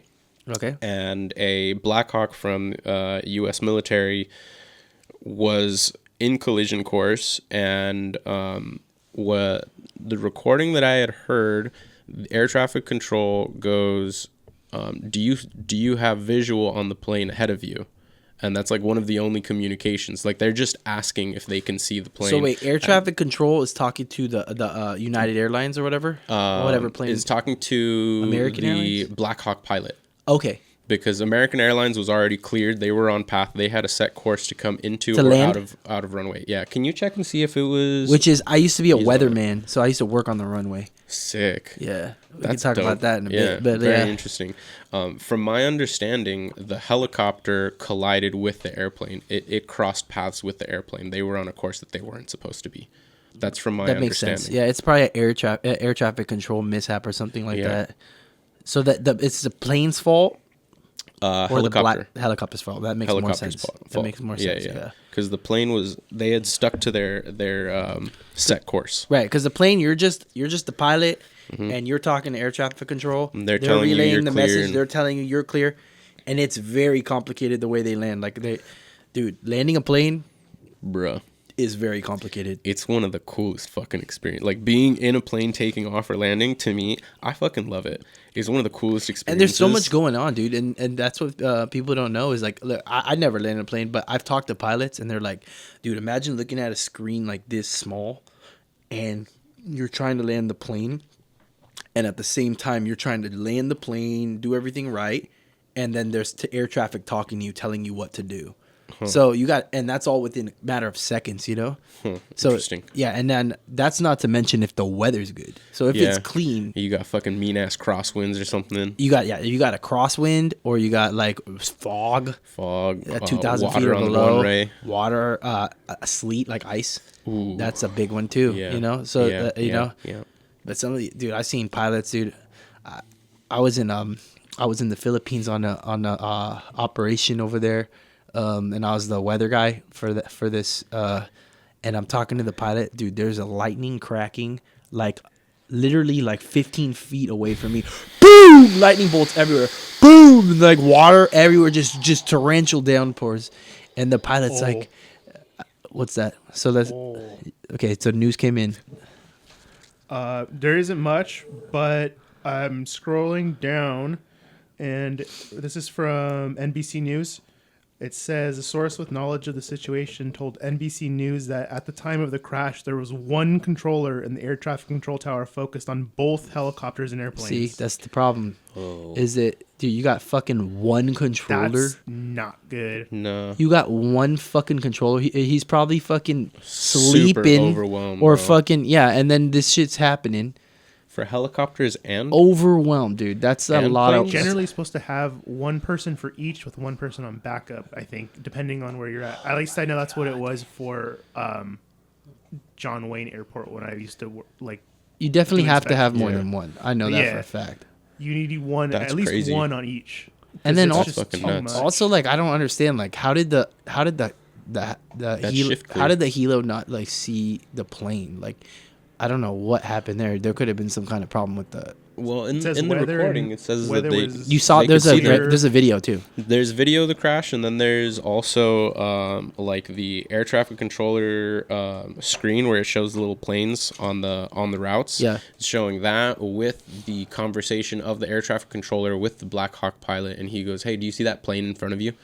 And he goes, "Yeah, we see it." Fuck, bro. Yeah. And Yeah, they all right. died. I'm sure. I'm pretty sure so far there's no survivors. They're working on recovery, but it says that the flight carried several elite figure skaters from both the U.S. and Russia who were traveling back from a competition in Wichita. Sad, dude. Sick. 14 skaters. Fucking sad, sucks. brother. It was like what, like 60 some people. What like city 60 was this people? in? 64. Washington D.C. If I'm Yeah. not mistaken. Washington D.C. Yeah, dude. Wild. Mm-hmm. It says that they were doing a annual proficiency training flight at the time of collision. The helicopter. Yeah, so they're just doing like a routine flight. They're probably doing like a fly around, and then the plane was just trying to land. So much for a proficiency test. Fucking A, Two dude. aviation experts also told NBC News that there was no evidence pointing to missteps by the pilots.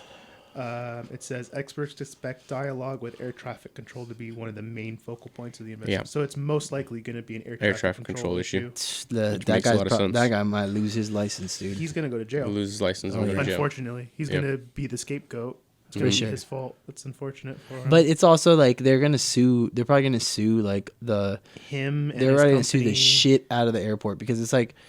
The government's going to get sued. There's That like shift a- was fucked. I remember when I was on in the military, I know that there's supposed to be a certain number of air traffickers, like, and they can't go away from that number. Like Is it like air traffickers to plane, like a ratio? Look or- at like I don't know, like rules, like there's like a minimum number of air traffickers that are supposed to be inside of the air traffic control tower at all times. While he checks that, what exactly did you do in the military?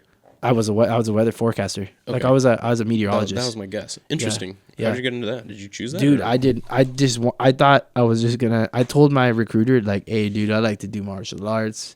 Like, and I like to just fucking. I don't know, dude. I was a scumbag, dude. I was like a scumbag guy from high school, dude. I was like, they're like, what do you like to do? Yeah, I just like to do martial arts. And I like to hang out. I like to work out, like whatever, dude. And then he's like, all right, like my first recruiter was like cool about it. My first recruiter was like, I got an idea, dude. You should just do supply because then you could go. You have a lot of time off. And I was like, Oh my God. fuck it, just give me that. I just want to be a Marine. Like, just give me so that. I don't funny, care. bro. And then the other recruiter fucked me, to be honest. He gave me like last minute right before I went to boot camp. He's like, you're gonna make 6 figures when you get out of the Marine Corps. Oh my God. Blah blah blah. Like, this is a really great job. Like, you should for sure get it. Now I know that motherfucker was just trying to fill his quota. Yeah. They put me in freaking meteorology. But dude, that was such a cool job. I'm not gonna lie, it was a cool job though. Yeah. Like, how many people get to say they got to do that? You know? Not a lot. Yeah, and I got to do it in Japan. I got to do it Oh, that's fucking in sick. in the Philippines. I That's went to dope. Iraq and I forecasted weather. Like, That's sick. like I had a really cool experience. Like, Yeah. you know, worked in like intel rooms and shit. Got to see cool Wow. stuff. Like, I got to see cool stuff. Got to talk to generals. Got to talk to colonels. That's fucking sick. Yeah, a lot of like a lot of like public speaking type stuff. You know, Yeah. presentations and Yeah. stuff. That's cool. Yeah. So you got a lot of experience speaking in front of people, getting Yeah, got that. I thought that was great. cool. You Yeah, know when fuck yeah. you know That's when you really can like cool. get on the plane and they're like, "Hey, good afternoon, everybody. You know, it's clear skies here, and then we're gonna have some turbulence on the way over there, Mm-hmm. and when we land in LA, it's gonna be nice and sunny at like 45 degrees or whatever." Yeah.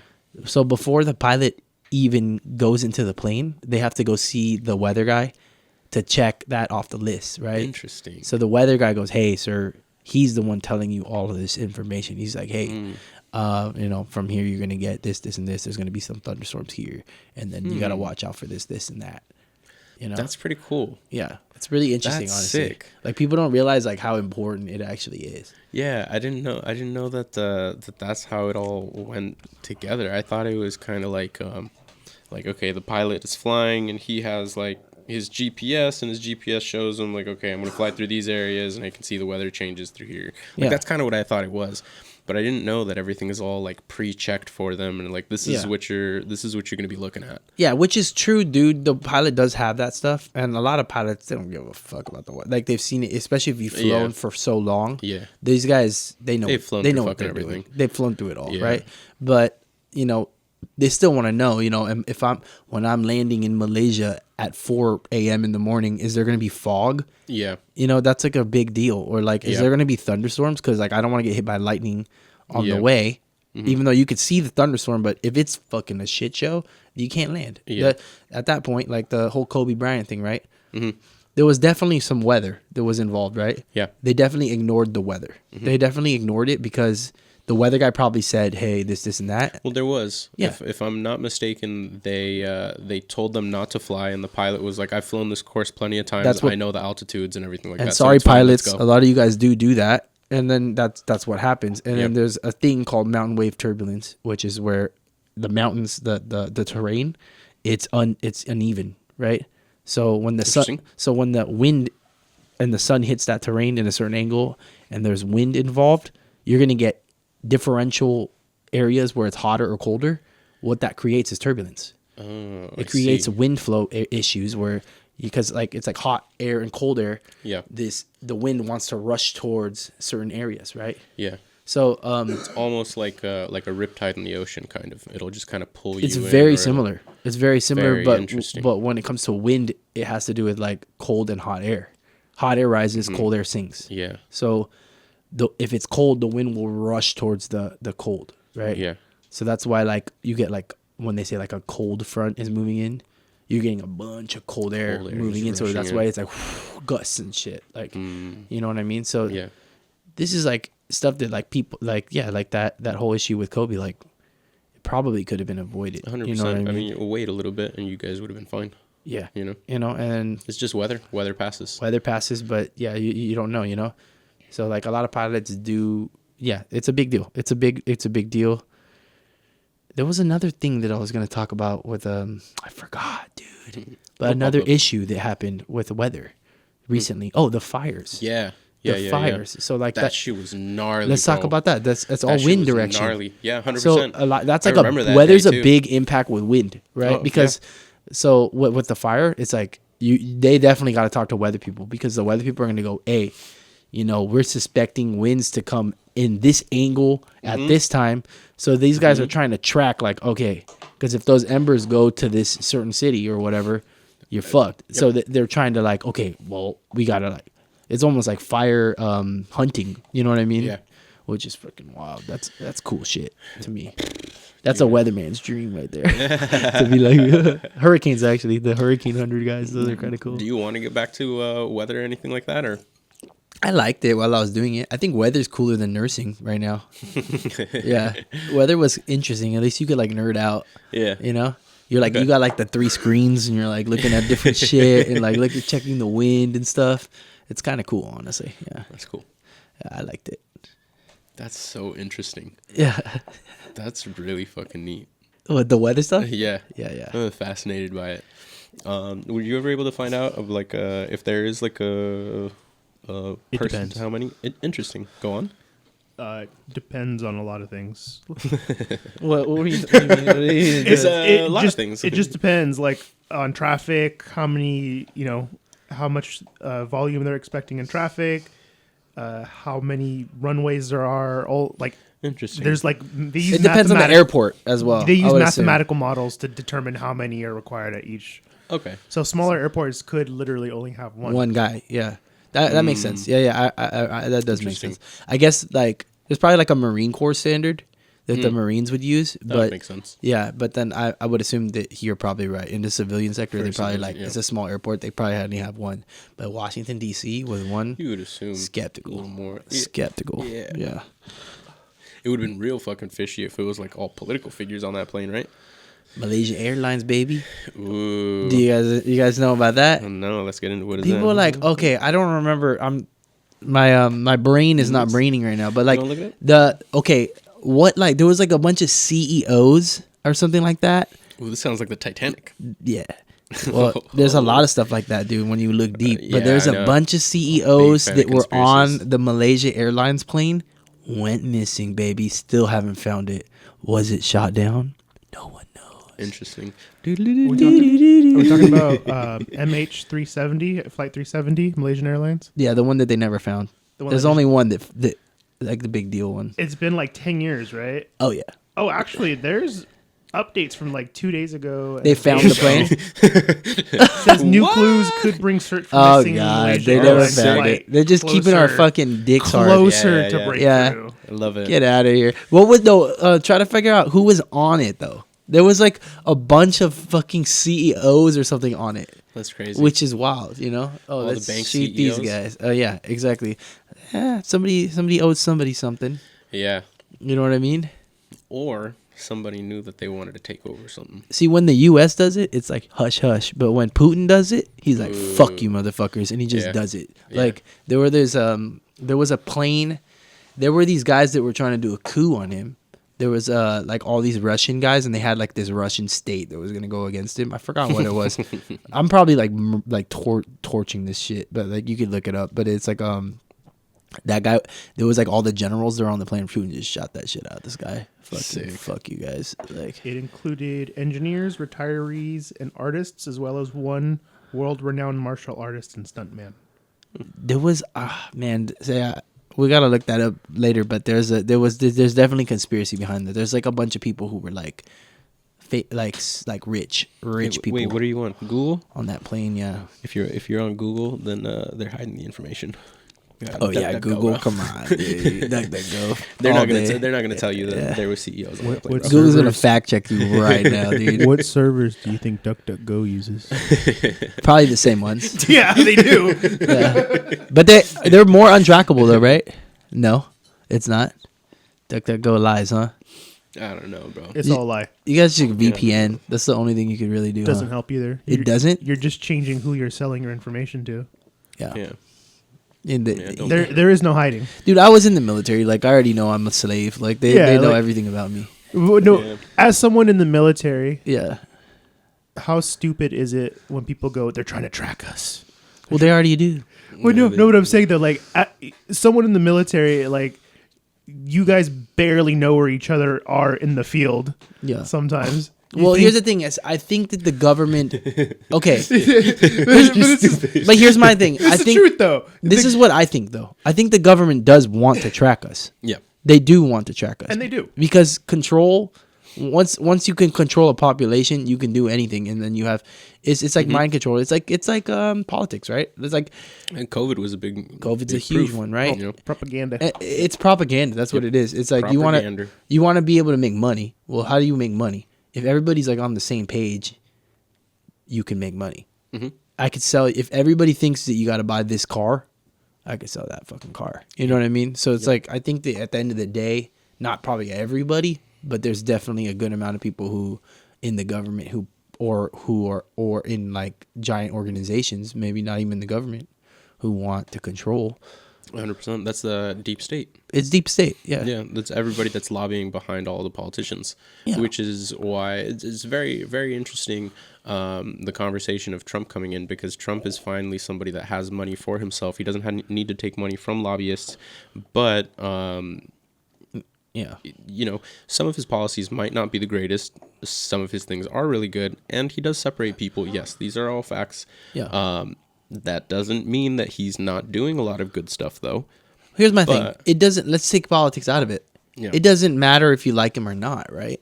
But what it does matter is that, like, okay, when you just look at certain things, like they do things, they've done like the most shit to that dude than they've done to anybody else. Yeah. Right. And why?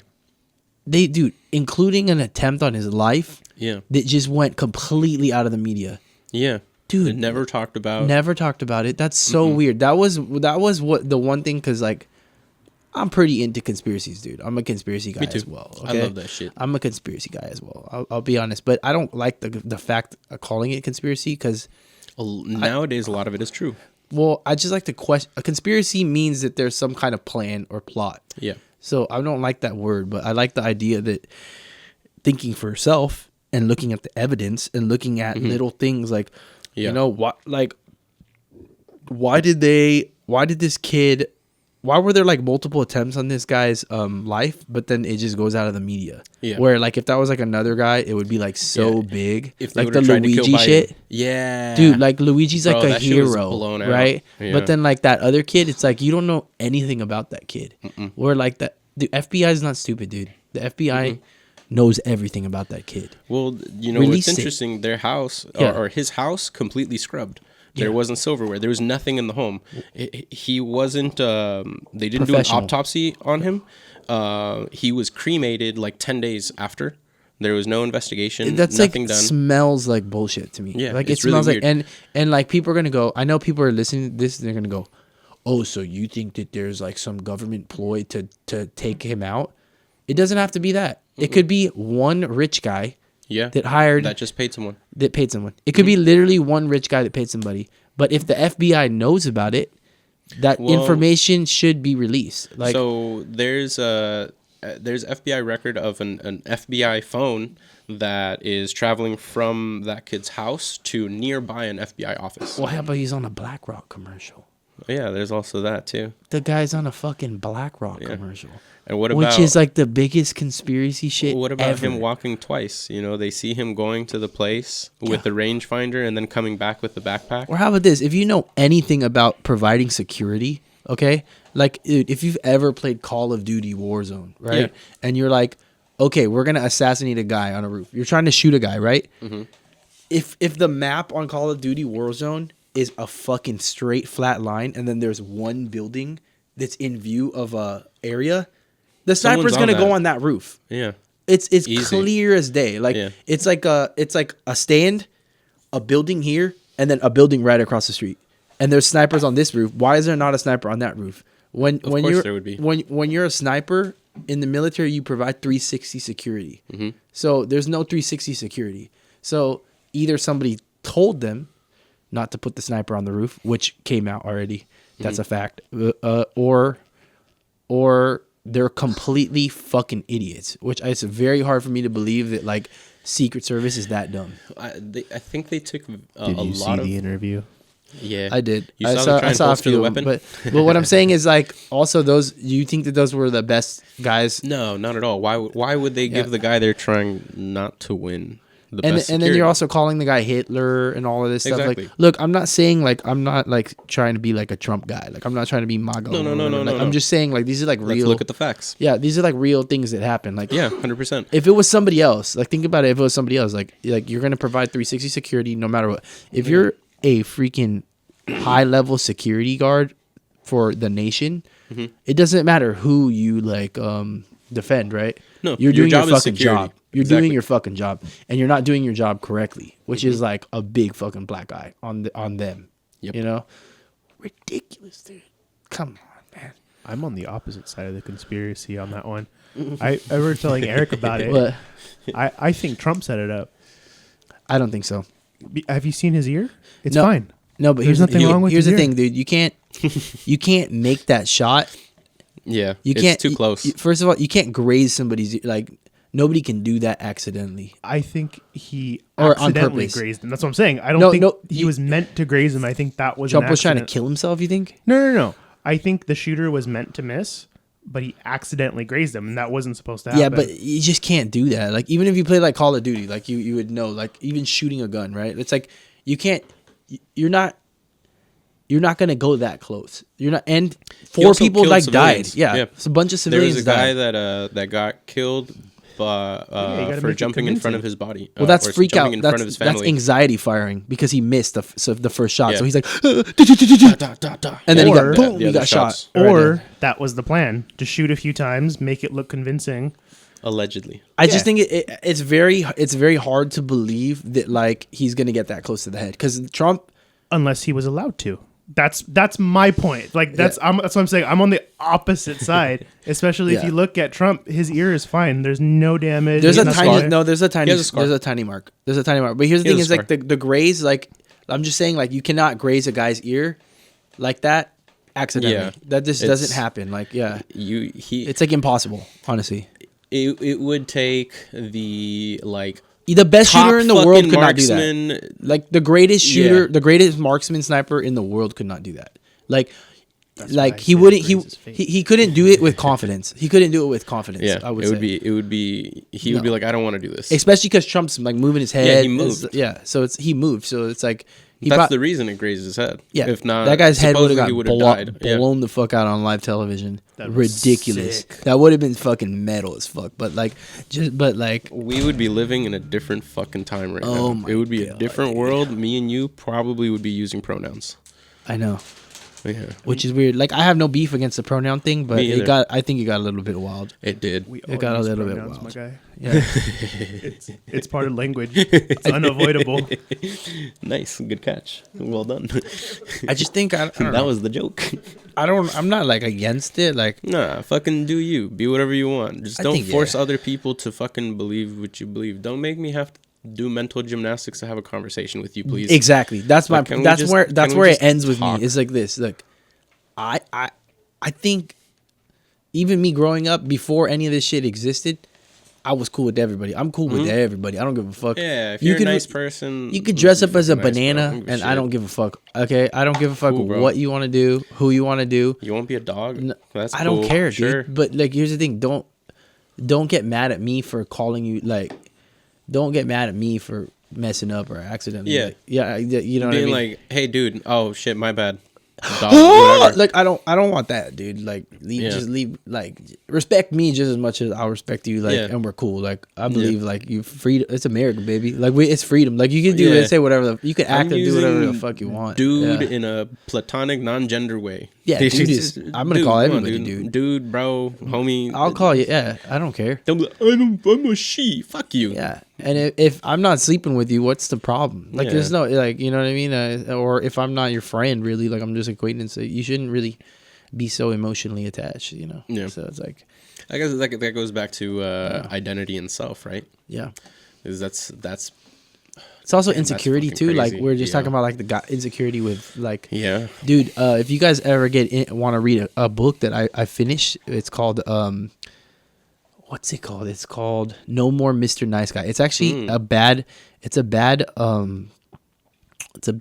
word for the book, but it's it's by Dr. Robert Glover, and it's about what pretty much I was saying. It's like the feminization of men in the past like 50 years in America. Mm-hmm. So like essentially what he's saying is he goes deep on it because he says like I'm sorry, Good. but he says pretty much like how like we've like kind of been trained to become yes men as males, because what happened was like in World War II. Hold on. So this is what he says. He says in World War II, you have these guys who are like fighting Nazis, right? So they were like, fuck, like Hitler's taking over the world. We got to go do something about it. I'm gonna go like do. They had a proper war. You know what I mean? Like Yeah. they went. There was and they- actually a purpose behind it. a They real knew why proper they were war. doing it. Like they were Yeah. like, let's go fight Nazis. Yes. Let's go kill bad guys. Exactly. So they went, they fought Nazis. They didn't really have as much PTSD. Some of them did. They probably just didn't talk about it, and they didn't really know much about it back then. But they came back confident, you know. And then they had a lot of like love and support. So they ended up building families, building people, right? Mm-hmm. And then they had kids. Now, those kids, it goes into the 60s, right? Yeah. Now you got LSD, MK Ultra. You got all types of shit going on in the And then 60s. Vietnam too. Right. Now we're going to get to Vietnam. Vietnam is completely different. So now Fuck yeah. you have these kids who are defying their dads because the dads are hard asses in their head, you know? So they become more anti masculine culture or whatever they want. I don't even know what to call it, but like anti like these manly men, these manly like World War II guys. Yeah. So it's like Summer of Love, people are doing acid, they're having orgies, they're like listening to freaking hippie shit, Yeah. and they're anti-war. Beatles. Anti-war, Beatles come out, all Yeah. that shit, right? So then these guys grow up and these guys have sons.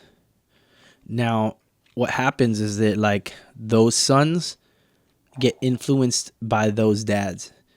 And then what happens is they kind of get lost in their like now they become more feminized essentially, which essentially because those guys Oh, here's a big part that I missed too. Is so the guys who are defiant to their fathers, right?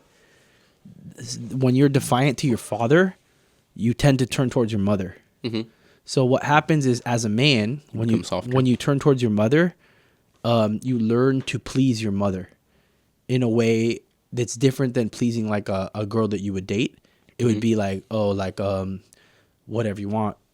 This is like, what do you need? Like the mom's doting over the kid, the boy like, what do you need, mom? And he, oh, okay, I love you, mom. This and that, and they become like a yes. So they start to play that out in their relationships. So what happens is Become that more of a servant almost. you become a yes man, right? Which is anti like purpose driven, Yeah. anti like masculine, which is Yeah, 'cause then masculine. you're living for somebody else. Right. So you're becoming masculinity is like purpose driven drive, Yeah. focus on like protect or whatever. So you become less of that because what you're doing is these guys start to think, oh, hey, I need to like make this person happy, my mother happy. So I'm going to like do things to make her happy. And I'm going to confide emotionally in her. So the mom kind of treats him accidentally like a woman. So then they start acting kind of having women Little traits, feminine. right? Little And then this started with Vietnam. And it's gone generation to generation until it's reached us. So it's like, it's not only like, oh, just this culture, like just today, but it's kind of like, this is like what it's ended It's been up. a ticking time bomb. It's been a ticking time bomb, right? I see. And Oh, then shit. you start adding stuff like you know, social media and Yeah. porn and all this shit that Yeah. we're talking about, like accessibility and all that stuff, and like no lack of purpose and all of that, because dude, there's way more lack of purpose than any other time now. Oh, fuck yeah. Fuck yeah, dude. So it's like, I think it's just like getting to the point where it's just like so bad that like we like, then that's where you get real toxic masculinity, which is like toxic masculinity, I think is like the opposite of true masculinity, where like toxic masculinity is a guy who's not truly masculine, who's pretending to be masculine. So by pretending to be masculine, he thinks he needs to be an asshole. He thinks he needs to be just an asshole, a dick, you know, just like a piece of shit. The overly aggressive wolf in the pack. Right. Or like he's like fronting, you know, he's like fronting a little more than he should be. Yeah. And then that's not like true purpose driven or like whatever, like, and that like fucks people up, you know? And then you have like the feminists. That's also like a big thing is That's like also a problem. in the 80s, the feminists came out, right? Originally it was like women's rights, right? Yeah. So that's like a big issue. Like women's rights is important. Like, yes, that's true. Like women have not been treated correctly for a long time. But then once it becomes like generational, like the ideas get misconstrued. Yeah. So then you have like people who are generational feminism combined with guys who became generational like yes men, which creates like lack of purpose in men, which creates more yes men to the generational feminism. So it's like this whole fucking gaggle fuck of like, Yeah. Like, A just vicious fucked cycle that continues to feed into itself and make the problem worse. yeah, dude. Whoa. Like, dude, that book blew my mind. I didn't even think it was that good of a book when I first started reading it. And then I kept reading it and I was like, dude, this guy's like a legit like therapist. He's like, he was a therapist for like gay guys, normal men, like multiple men. And he's like, he started to realize, he's like, oh shit, like I'm a yes man. He's like, Interesting. I'm a nice guy. He calls it like nice guy syndrome, where it's like we've like developed this like probably from our fathers and probably from our fathers' fathers, but it's just like, yeah, he's like started to realize this, and he was like, oh shit, like half the guys that I'm doing therapy on, they have the same issues as me. And then he like wrote a book about it, and I was like, whoa, That's nuts. yeah, dude. It's funny. I had a conversation with a buddy of mine, and it was heavily on racism. But we were talking about it being the traumas of generations. Yeah. How racism isn't really like, it's not something that you just kind of like are born and you're like, I don't fucking like those people. It's like it's taught by your parents. And why were your parents like that? Well, because their parents were like that. That's what they knew. Yeah. I think racism is natural too. You think so? I think so. Because Because just like seeing different people from you. Well, look, if you're like a white guy, right, and you see a black guy for the first time, dude, like I'm talking about like a white guy who literally went to Yeah, he's- Africa, never yeah, seen a black never guy in seen his him. life. You're gonna think they're an alien because they look so different than you, Yeah. and the culture is so different than you. And I think that it's just genetically in our like DNA, like when a dog sees another dog that he doesn't know, you know, like they like it's like a fight or flight. I think it's fight or flight. Like you're not gonna trust somebody who Interesting. doesn't look like you, like I see. you know what I mean. Yeah. And then I think that that's like generational too. Yeah. And There's then- still something innate inside of you that's telling you like, hey, you should watch out. You should watch out for this person. Yeah. Even though like it may not be right, Yeah. but like I think it's just innately you're not gonna like really like trust somebody who doesn't look like Doesn't you. look like you. I guess that makes sense. Yeah. Which you can grow out of, but I'm just saying like Yeah, it's yeah. kind of like natural. Like it Yeah. makes sense. That's an interesting perspective on it. Yeah, it just makes sense. Like it just makes sense to like. Yeah. It's just like clicks in high school. Like high Yeah. school is the easiest way to like learn about that type of shit. Yeah, Like, I mean, even when like if you haven't seen something, you're like, ah, it's fucking weird. You approach it with a little bit of caution. You know, just gung ho it. just like the nerds who don't like the jocks, right? Yeah. And then they don't ever want to work out because of it. It's like similar to that. It's like Hmm. because you have like a bat or like dude, like sometimes there's like like maybe like a Mexican guy messed you up or whatever, right? Yeah, And then you hate Mexican people after that. yeah, Or like you can even get even deeper, like you got raped or you got like yeah. you know, You'll just not trust men. how are you? Yeah, so like a woman who got raped by a man, how are you gonna expect her to ever trust a man Yeah, fully? Again, like she is gonna have to do some work, you know. mm-hmm. Wild shit, but it's just trauma. Yeah, yeah. It's life. Life is full of trauma. Yeah. Life in itself, life is suffering. Yeah, To that's live is Buddha, to suffer. baby. Yeah. That's what the Buddha said. Mm. That's good. You know that, huh? Funny enough, I've never studied Buddhism or done any Really? of the reading. Yeah. That's literally like what Buddhism is. So, like, Buddha was a guy who was a rich guy, and he, his dad kind of pushed him away from the world. His dad didn't want him to see the truth of the world, so he hired like actors or whatever. Like he made like a fake world around him, Interesting. and then the Buddha ran away. And then he like saw the world for what it was, and he saw like the sick, the dying, the old, and like so legend has it is that like he saw like death, and he saw sickness, and he saw like old people. So then he started like ponder his existence, like what is this? So then he kind of just went under a tree until he like he said he would stay under the tree until he finds enlightenment, and he pretty much just meditated on it.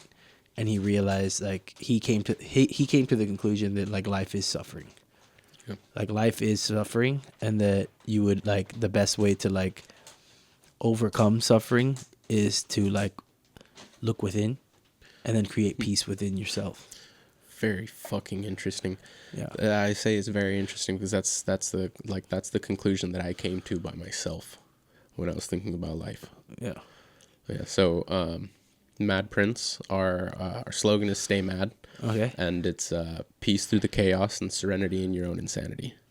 That's literally Buddha, baby. Yeah. That's like straight Buddhism shit right there. Yeah. Yeah, Because I stopped trying to fix the things that people were telling me were not normal. yeah, because And- people are gonna always tell you something's not normal. People Yeah. are fucked up themselves. Yeah. You And know I what I went, mean? well, that's just, I guess I'm just not normal. And I'm tired of trying to fit into what you guys think is normal. I'm just going to do my normal then, because this is normal to me. This is just how I am. This is how my brain thinks. Yeah, And I'm okay with it. I'm happy with it. yeah. And I've found a way to find peace, value, and purpose in my life. That goes back to the whole Bruce Lee shit right Mm-hmm. there, like the honest expression, like being you, fully you at all times. Like, how hard is it to be that? It's actually very extremely fucking fucking difficult. difficult, dude. Oh my God. But you could try every day. You Oh, could yeah. try every day, and you could try to not give a fuck a little bit more and more, and do things for yourself, Oh, and yeah, do things baby. for like your and love. But you should give, don't give a fuck a little bit. Yeah. I like a little edge to my friends. You know what I mean? Yeah. I want that crazy guy. Like, I want to hang out with you. I don't want to hang out with the freaking square in the Yeah, corner. what the fuck? Like just pretending like, everything's all everything's fucking fine and good. dandy, Yeah. you Like, know? no, I Yeah. want the crazy guy, Yeah, tell me how fucked up you got Yeah, last night, yeah, bro. like, tell Let's me- hear yeah, it, let's bro. hear, like- tell me about when you passed out Yeah, fucking like, 3 weeks ago or like, some tell shit. me I about want to that, know the like- shit you got into, brother. Yeah, like I don't It's care. good. It's life. That's life. I've always been attracted to that. I've been attracted to like these The gritty, bro. the gritty, The dude. I fucking want to know the nasty of gutter. life. Yes. I want to see, like, I don't want to see you all pretty with your pretty pictures and your fucking fake hair and your fucking fake everything.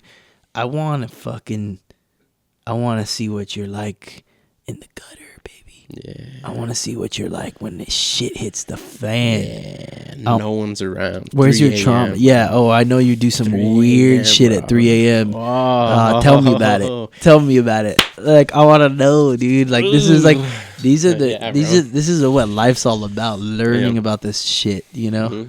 That's where you really get to know yourself. Yeah. You got to go deep in the basement. That's like that goes into depression right there. That goes into. I think that you gotta be depressed one time in your life and come out of it 100%. Yeah. in order to dude. be a cool person, Yeah. like an interesting person. I think. Oh yeah. Yeah. Oh yeah. Adversity creates interest Yeah. for sure. And like also it takes a lot of like looking at the self and That's like where character comes from. character. Yeah, seeing like, oh, I'm a fucked up human being. Yeah. Oh, I wait, like- everybody's a fucked up human being. Yeah. I like to say, don't judge by what has happened, but how you have responded. Yeah. Mhm. Well, that's what makes that's what What makes makes the men. person. That's what makes men out of boys right there. That's true. Is yes, it sir. like when you can dig when you, I always think about when Batman broke his back and he's training to fight Bane, and dude. he And he climbs out. Yeah, bro. Climbs out of the hole. You Yeah, gotta be bro. like that, dude. You gotta be Batman climbing out of the hole. His back's Dude. broken, but he's gotta save Gotham. You know what I mean? Yes, I do actually. You still got Gotham to save, dude. As long as Oh, you boy. breathe life on this earth, you still got Gotham to save, baby. That's yes. You know what I mean? Yes, And as long as Gotham's you got right that. around the corner, and As it's long like as you all got that. fucked up. It's all fucking. There's all this sin and corruption, Yes. and there's only one Batman, and that's you. That's right, baby. And you got a fucking clean shop, dude. That's right, baby. You know what I mean? Like, That's right, baby. You grab life by the balls and you say you're my bitch now. dude, there's a song by Suicidal Tendencies, and it's called "War Inside My Head." Put this shit on. Yeah, and dude, I fucking always think about this because I'm like, this is like the greatest song on mental health. Like, this speaks to me so perfectly where it's like, look, there's a war inside my head, right? I'm fighting a war inside of my head. And every day I need to wake up and win that war. Yep. And as long as I breathe life, I guarantee you every day I'm going to fight that war. Yeah. Some days I may lose a battle, Mhm. but it's okay. You're at war, baby. And And it ain't over. it's never going to be over until the day that I die. And then that's a new Yeah. pathway into fucking the ether. I don't It's know the what the next fuck's chapter. next, but like that's what it is, baby. War inside my head. You going to put that shit on right now? Yeah, he gonna cue it. I typed it in, and what popped up is you're not alone. If you or someone you know is having a hard time, talk to somebody today. Suicide hotline. Yeah, let me guys Google, right? I'm on YouTube. I'm on YouTube. Yeah, on That's the same YouTube. thing, bro. It's like, yeah, same The shit. following results may be about suicide or self-harm. Show anyway. No, dude, suicidal tendencies, man. I love that you say as long as. Oh yeah, baby. I was like, I'm pretty sure that's not how it starts. If I get a little more, you don't have to. I'll take some, bro. Just a little bit. Yeah, you can get some. Social courage. Oh, sorry. Yeah, you good. Yeah. Cheers. Cheers.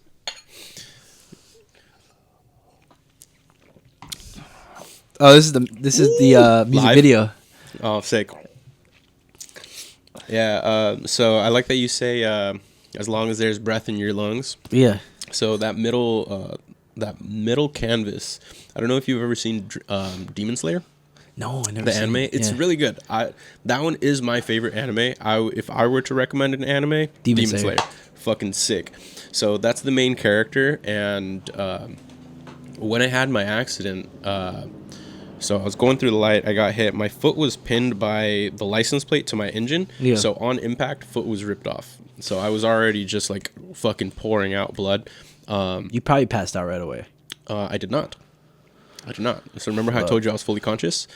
How are you bleeding out like that and you didn't pass out? That's So I was insane. riding. I saw the car literally entered the intersection, and I saw the car start moving, and I was like, "Fuck!"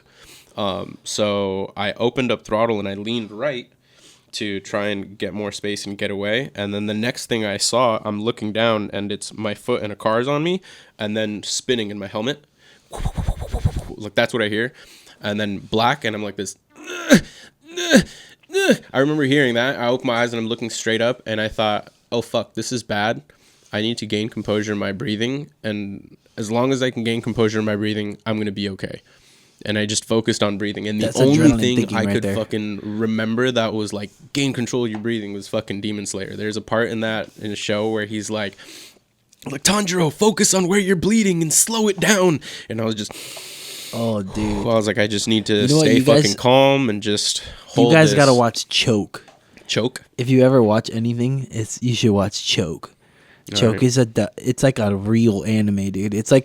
It's about Hickson Gracie, who's Oh, the shit. best brother of the Gracies. Yeah. He's the greatest warrior out of Yeah. all the Gracies. Yeah. And it's like a whole documentary about him going to Japan to compete in the tournament. And this was like martial arts before That's UFC fucking was wicked. before UFC was like a thing, right? Martial Yeah. arts was still like legendary. Yeah. Before UFC existed, martial arts was legendary. It was like Yeah. gangs. People were like jujitsu guys and like the karate guys and like it was like a gang, right? And then Yeah. like Hickson, you got like you see like all these flashes of like this Canadian dude, and then you see like this French guy, you see this Japanese guy praying, Just all the different and then fighting you see like styles. Hickson, and he's in Brazil, and he's just like leagues ahead of his years. He's like doing yoga on the beach. He's like doing breath work and shit. He's meditating. He's That's running. Yeah, it's like so. It's like, Choke. yeah, and he's like talks about the breath, and he's like jumping in like the he's jumping in like the ocean. lake and shit, Oh, and it's like sick. freezing cold.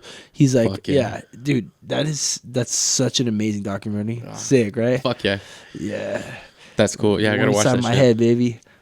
This is my shit right here, dude. I always think about it like war in my head, dude. Yeah. And I'm gonna win it. I'm gonna fucking win it. Ooh. These guys are from Venice Beach too. Oh, this is the shit that makes me want to fucking drive faster, lift heavy. Day, whoa, no driving fast for you. No driving fast for you anymore. Let's chill at the You driving know what's fast, fucked, huh? bro? You know what's fucked, and I think about this every fucking day. So I used to drive home. Yeah. I would go like legit 65. I would speed. Yeah. The day I crashed, I rode the limit. What a fucking wheel. You know, it always happens that way though. Yeah. My brother called me too. He was like, "Hey, bro, drive safe today. I just saw somebody on a motorcycle get in an accident," and I was like, "Will do." But that's Driving the you know what. limit. God works in mysterious fucking ways. dude. crazy, brother. God works in mysterious ways. That's all I gotta say. Look, Like, so the trajectory that I took, I Yeah. could have hit the light post, the bus sign, and then there was one more other fucking sign that I could have wrapped my body around, and I Yeah. didn't.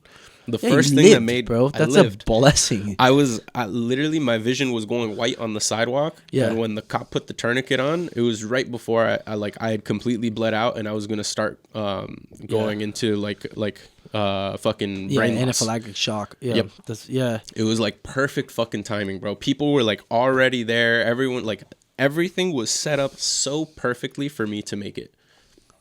It's fucking crazy. Like every time I think about it, I'm like, it doesn't make any sense. Well, you know, you lived for a reason. Mhm. That's what I think. I don't know. I agree. can't prove it, but I could say that I think that you did live for a reason, and I think that you make some good out of it. You know, that's all that. That's all that. Dude, God works in the weirdest ways. I don't know what God. Yeah, man. I'll be honest. I have no fucking clue what God is. I don't know what. I think but- it's the energy of the universe. and that's God, or whatever it is. You know, there's like some kind of weird energy out there, and boy, is it fucking like, dude. Did you ever experiment with psychedelics? So a lot of people think that I have, but the most I have done is a lot of edibles, like That's a lot of pretty weed crazy, edibles, yeah. and it was pretty psychedelic. My first, so okay, Second trauma, I told you my first was like parents weren't really there. That's why I'm like, Yeah. you know, it's kind of like a light one, but it didn't mold me. I was just a very independent person because of that. Yeah. That's our first traumas right there. Yeah. Parents. Yeah. Yeah. Second one. But you can't change your parents. You can't. You just gotta love them Can't for who change they them. are. You Yeah. gotta understand them as much as possible and love them for who they are. And your parents are just like, dude, you talk to They're them doing now their and you're fucking like, best, bro. you talk to them now and you realize they're just like you. Like they just tried their best. Yeah, they don't They know. were just trying to make it. Yeah. Like I talked to my parents and I'm like, I see why you made the decisions that you made. And Yeah, like my mom has severe PTSD, and I never. It took me being in the Marine Corps to like see other people with PTSD, and then I was like, oh, I get it. mom's got PTSD. Yeah. This is why she acts that way. Yeah. She's not an asshole. She just has serious trauma that she's dealing with. Yeah. She's just been through some shit. Yeah. Yeah. So my second trauma, I was dating a girl who went into the military, and I know. Okay. I lost myself in that relationship, and that's when I started experimenting with weed. First, I was on a backpacking trip with my brother and a buddy of ours. His name's T, and he also competes in MMA. Okay. Cool. And we had just made it like the first mile, and we had climbed 1,000 feet of elevation, fucking 1 mile, and I was like 50 pounds overweight, and it was like the first time I had done anything in was a like a hard couple thing. fucking months. Yeah, I was just like, oh my god, my fucking lower back hurt, my fucking hips hurt. This is my 2-footed days. We're getting into the mind, body, and spirit that I teach all bro. the time. Yeah. This is the interesting stuff. So, when your body's about to break and your spirit is broken, then you take a little psychedelics or some weed would even work. Dude. So at that point, I don't know if I had any. I don't remember having like psychedelic trips, but I know smoked and it alleviated my pain, and I was like, okay, there's something here. I was like, there's some truth to this then. Yeah. But I know my psyche was fucked because when times were tough, I would think about my ex's voice, and I would think about her telling me that I could do it instead of my fucking self.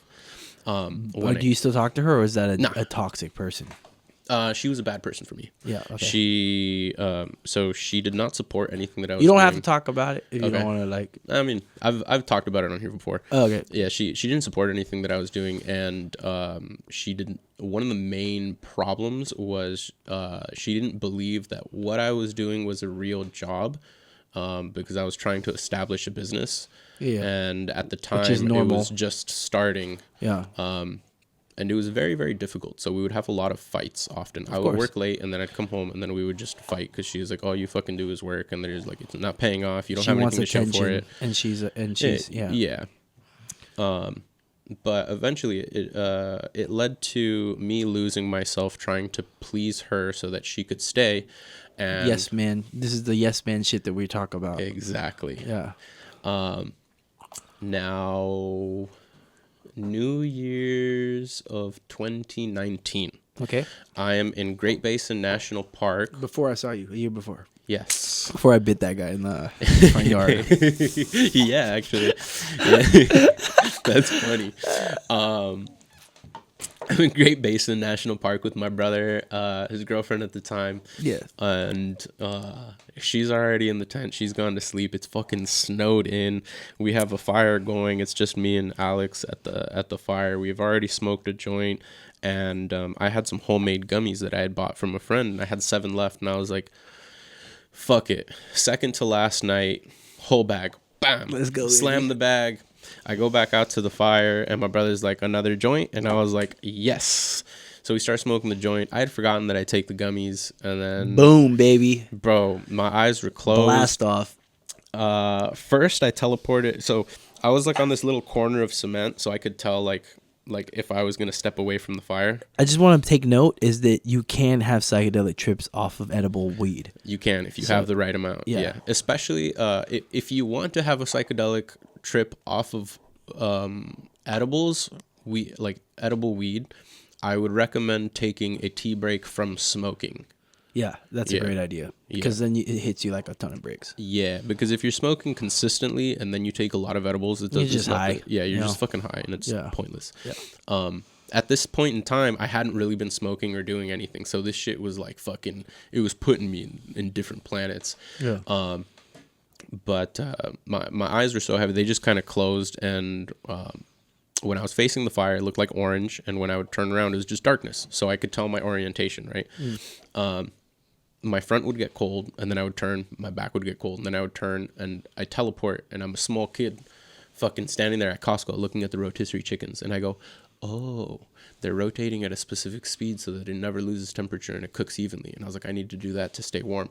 Yeah. So I started rotating, and it's going from orange to dark to orange to dark, and then the oranges start making shapes and fucking moving and shit, and like a floor happens, and now I'm like on Mars. There's colors, like rainbow colors. I have music in my jacket playing, and like rainbow colors are shooting across the fucking sky, and I'm like, whoa, this is fucking That's a psychedelic crazy. trip. Yeah. No. And I'm like, oh, I'm getting cold. So I start rotating, and nothing changes. It just like goes to like cool gray, blue, purple, greenish tones, and I'm like, oh my god, nighttime stage. And I can see like these weird like alien fucking creatures, like different from like different planes, like running by me, and they're like, come on, you're gonna miss the show, and I'm like, what the fuck, this is crazy. And it keeps spinning around, and then all of a sudden I feel a tap on my shoulder, and I turn around, and it's me from before I was dating the girl. And I look at myself and I go, do you remember me? And I went, yes. I go, you used to love me, what happened? And my eyes went like that. I cracked open, and I see my brother, and he's staring at me like, you're fucking weird. And I was like, bro, if I told you where I was, you wouldn't believe me.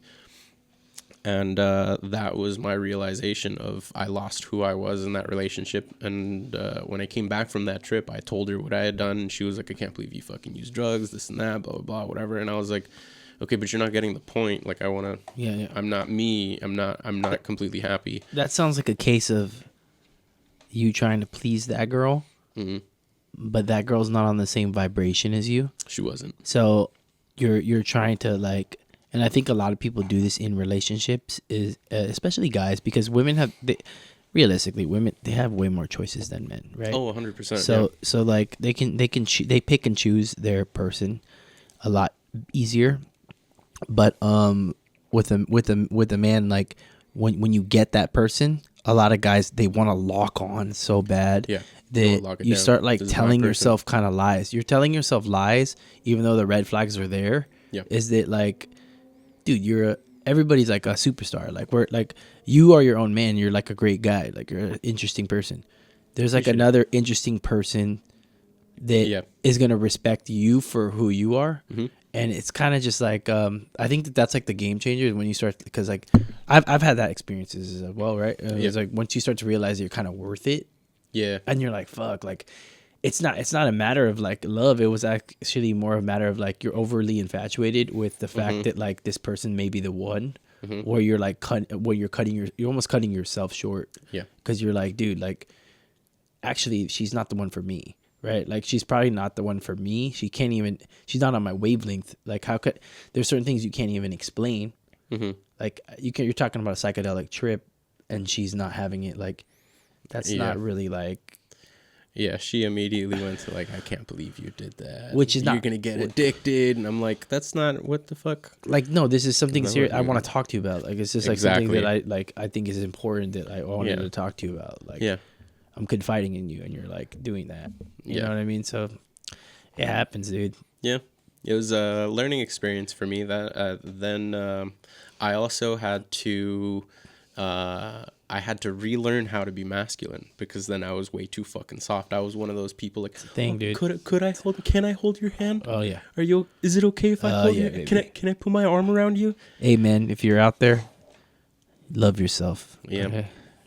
Put yourself first, brothers. Because they're not like, they're not. Yeah, that's a thing too. Is like, can I do this? Can I do that? Meanwhile, there's a guy right next door who's going, hey, I want you. Exactly. And grabbing her. She wants that guy because that guy's taking control. He's confident. He's confidently taking control of the situation. He's sure of himself. He's sure of himself. He may be a complete fucking dumbass. You never know.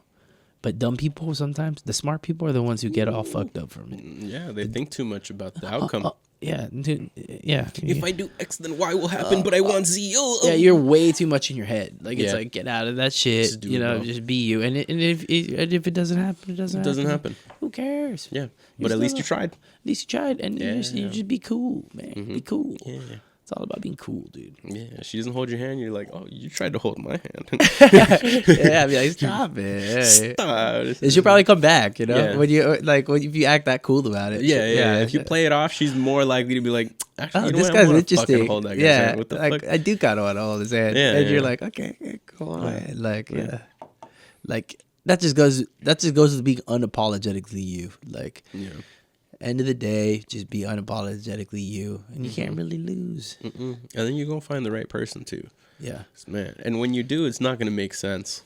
it doesn't, It's fucking weird. You're like, and you try to talk yourself out of it sometimes too. dude, oh man, that's self-destructive personality right It's here, because brother. I think you and me both are like guys who are like, we're not worth it. We're not worth it. Like a lot of my martial arts or like whatever. It comes from stems. I was gonna tell you this earlier too. It's like it stems from me feeling inadequate for somehow, right? You always been trying to prove yourself. Right. That's what it is. Yeah. So it stems from inadequacy. At a certain level, you gotta look at it as, hey, like I feel inadequate, right? So then you're gonna like feel that way about everything. You're gonna feel that way about everything. So you just gotta just own it.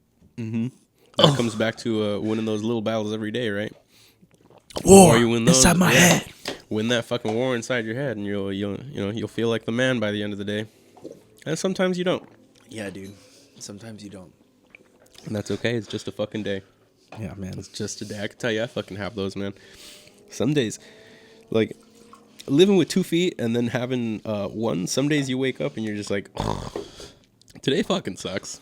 Like I don't feel like. Because you know getting what up. it's like to have 2 feet. Yeah. Before I would just get Yeah. up and go to the bathroom. Now I'm like, all right, cool. I got to make sure I don't like Fall. eat shit getting out of bed, going to the bathroom. Yeah.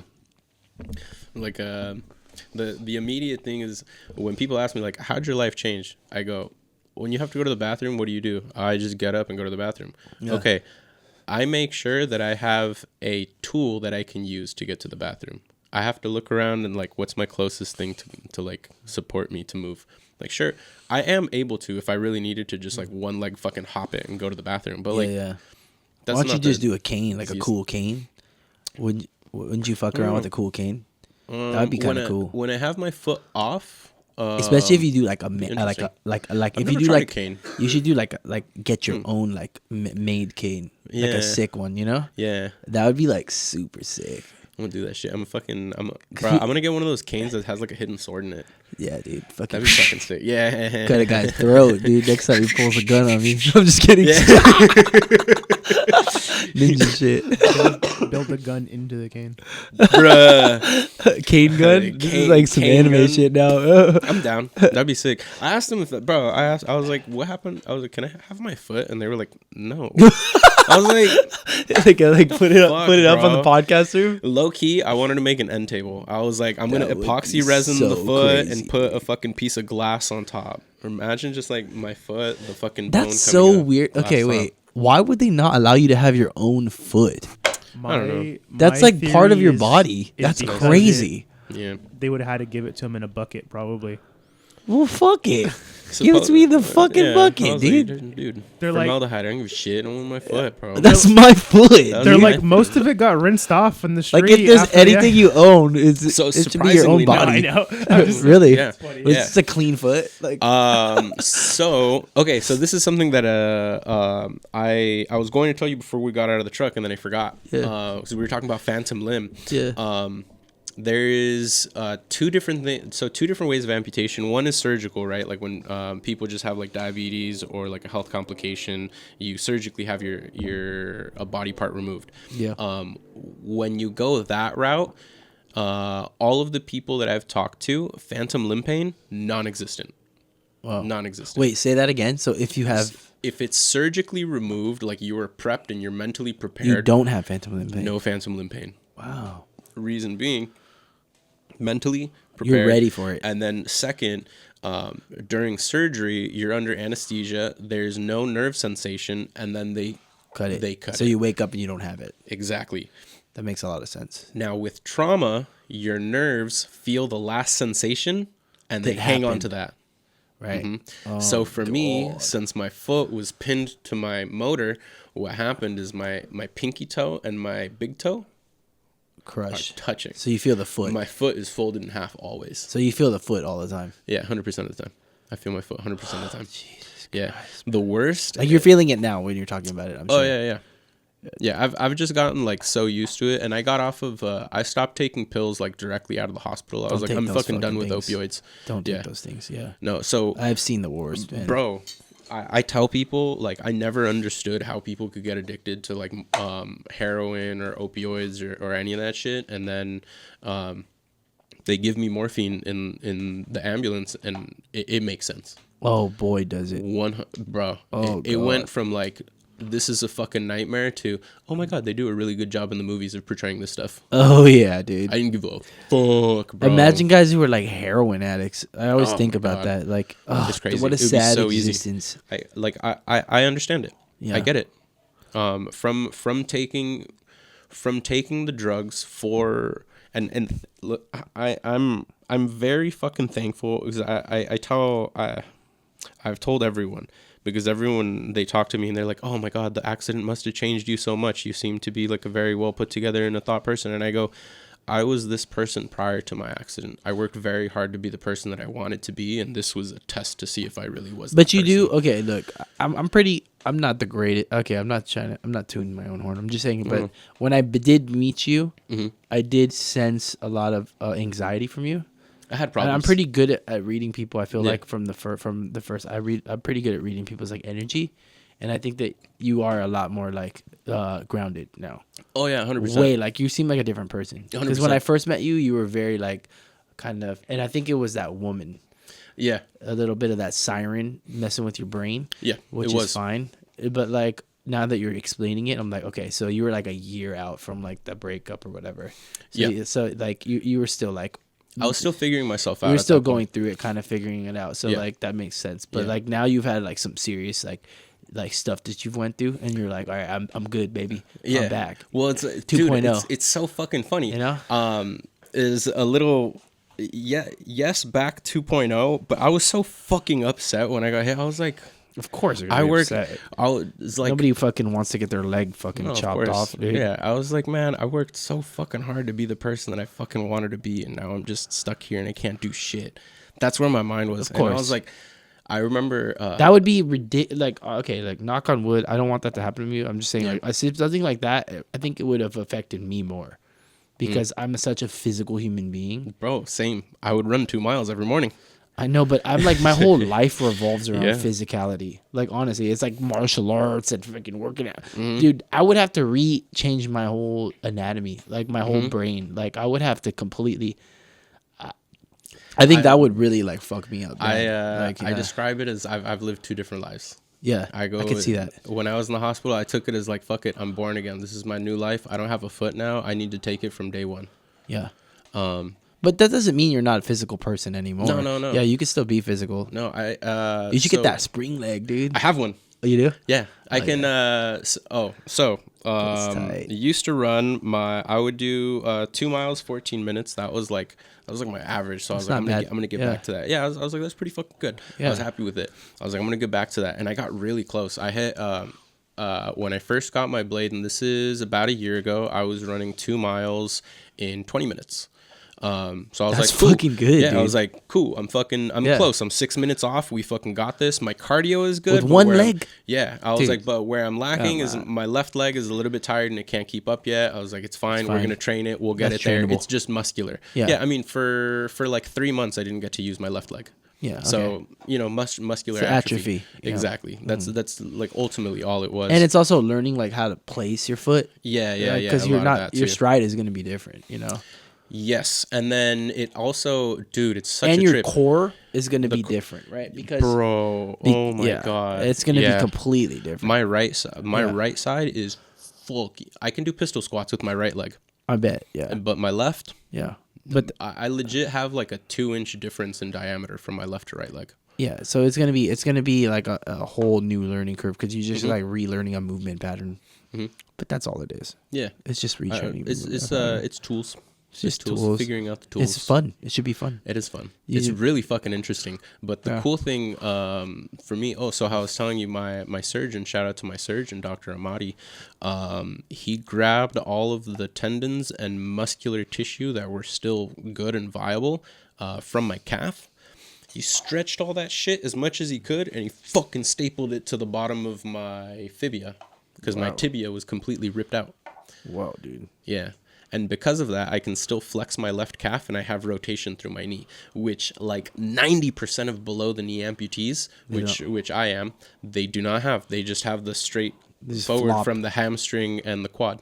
Yeah. Wow, so you could actually like move it. I have rotational strength. So you could like through essentially train. There's a way I could, dude. I should like figure out some workouts for you because I think that if you down. took a resistance band and you put it on that area, you could train your I used to quad. do that. You could train your Yes. quad pretty strong. Yeah. So Yeah. I had a As drum long as throw you 'cause I can used to get play an drums. attach, as long as you can attach it correctly where it's not gonna move, Yeah. and then put the, and then oh, dude, you'd be So good. I have what I started doing to get my my quad strong. I would have a drum throne, and I would take the seat off and put a resistance band around the neck, then put the seat on, pull it all the way up, and I would pull it and put it over the front of my leg so that my leg was like this, and then I would pull forward on it. That's good. And that's what I would do just to build my quad at first. Now I'm at the point where I'm standing on one leg and I'll like hold on to like a workout machine or Yeah. a bar or something, and I squat down as much as I can using my leg, and then I add the support of my arms, and I try and fucking force through using quad and glute and all that shit. I rip through all of it. I still have a lot of fucking scar tissue in my left,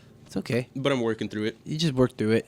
That's Yeah. that's a forever battle with everybody. Yeah. Like I have scoliosis in my back. I have herniated discs. I have I tore both rotator cuffs.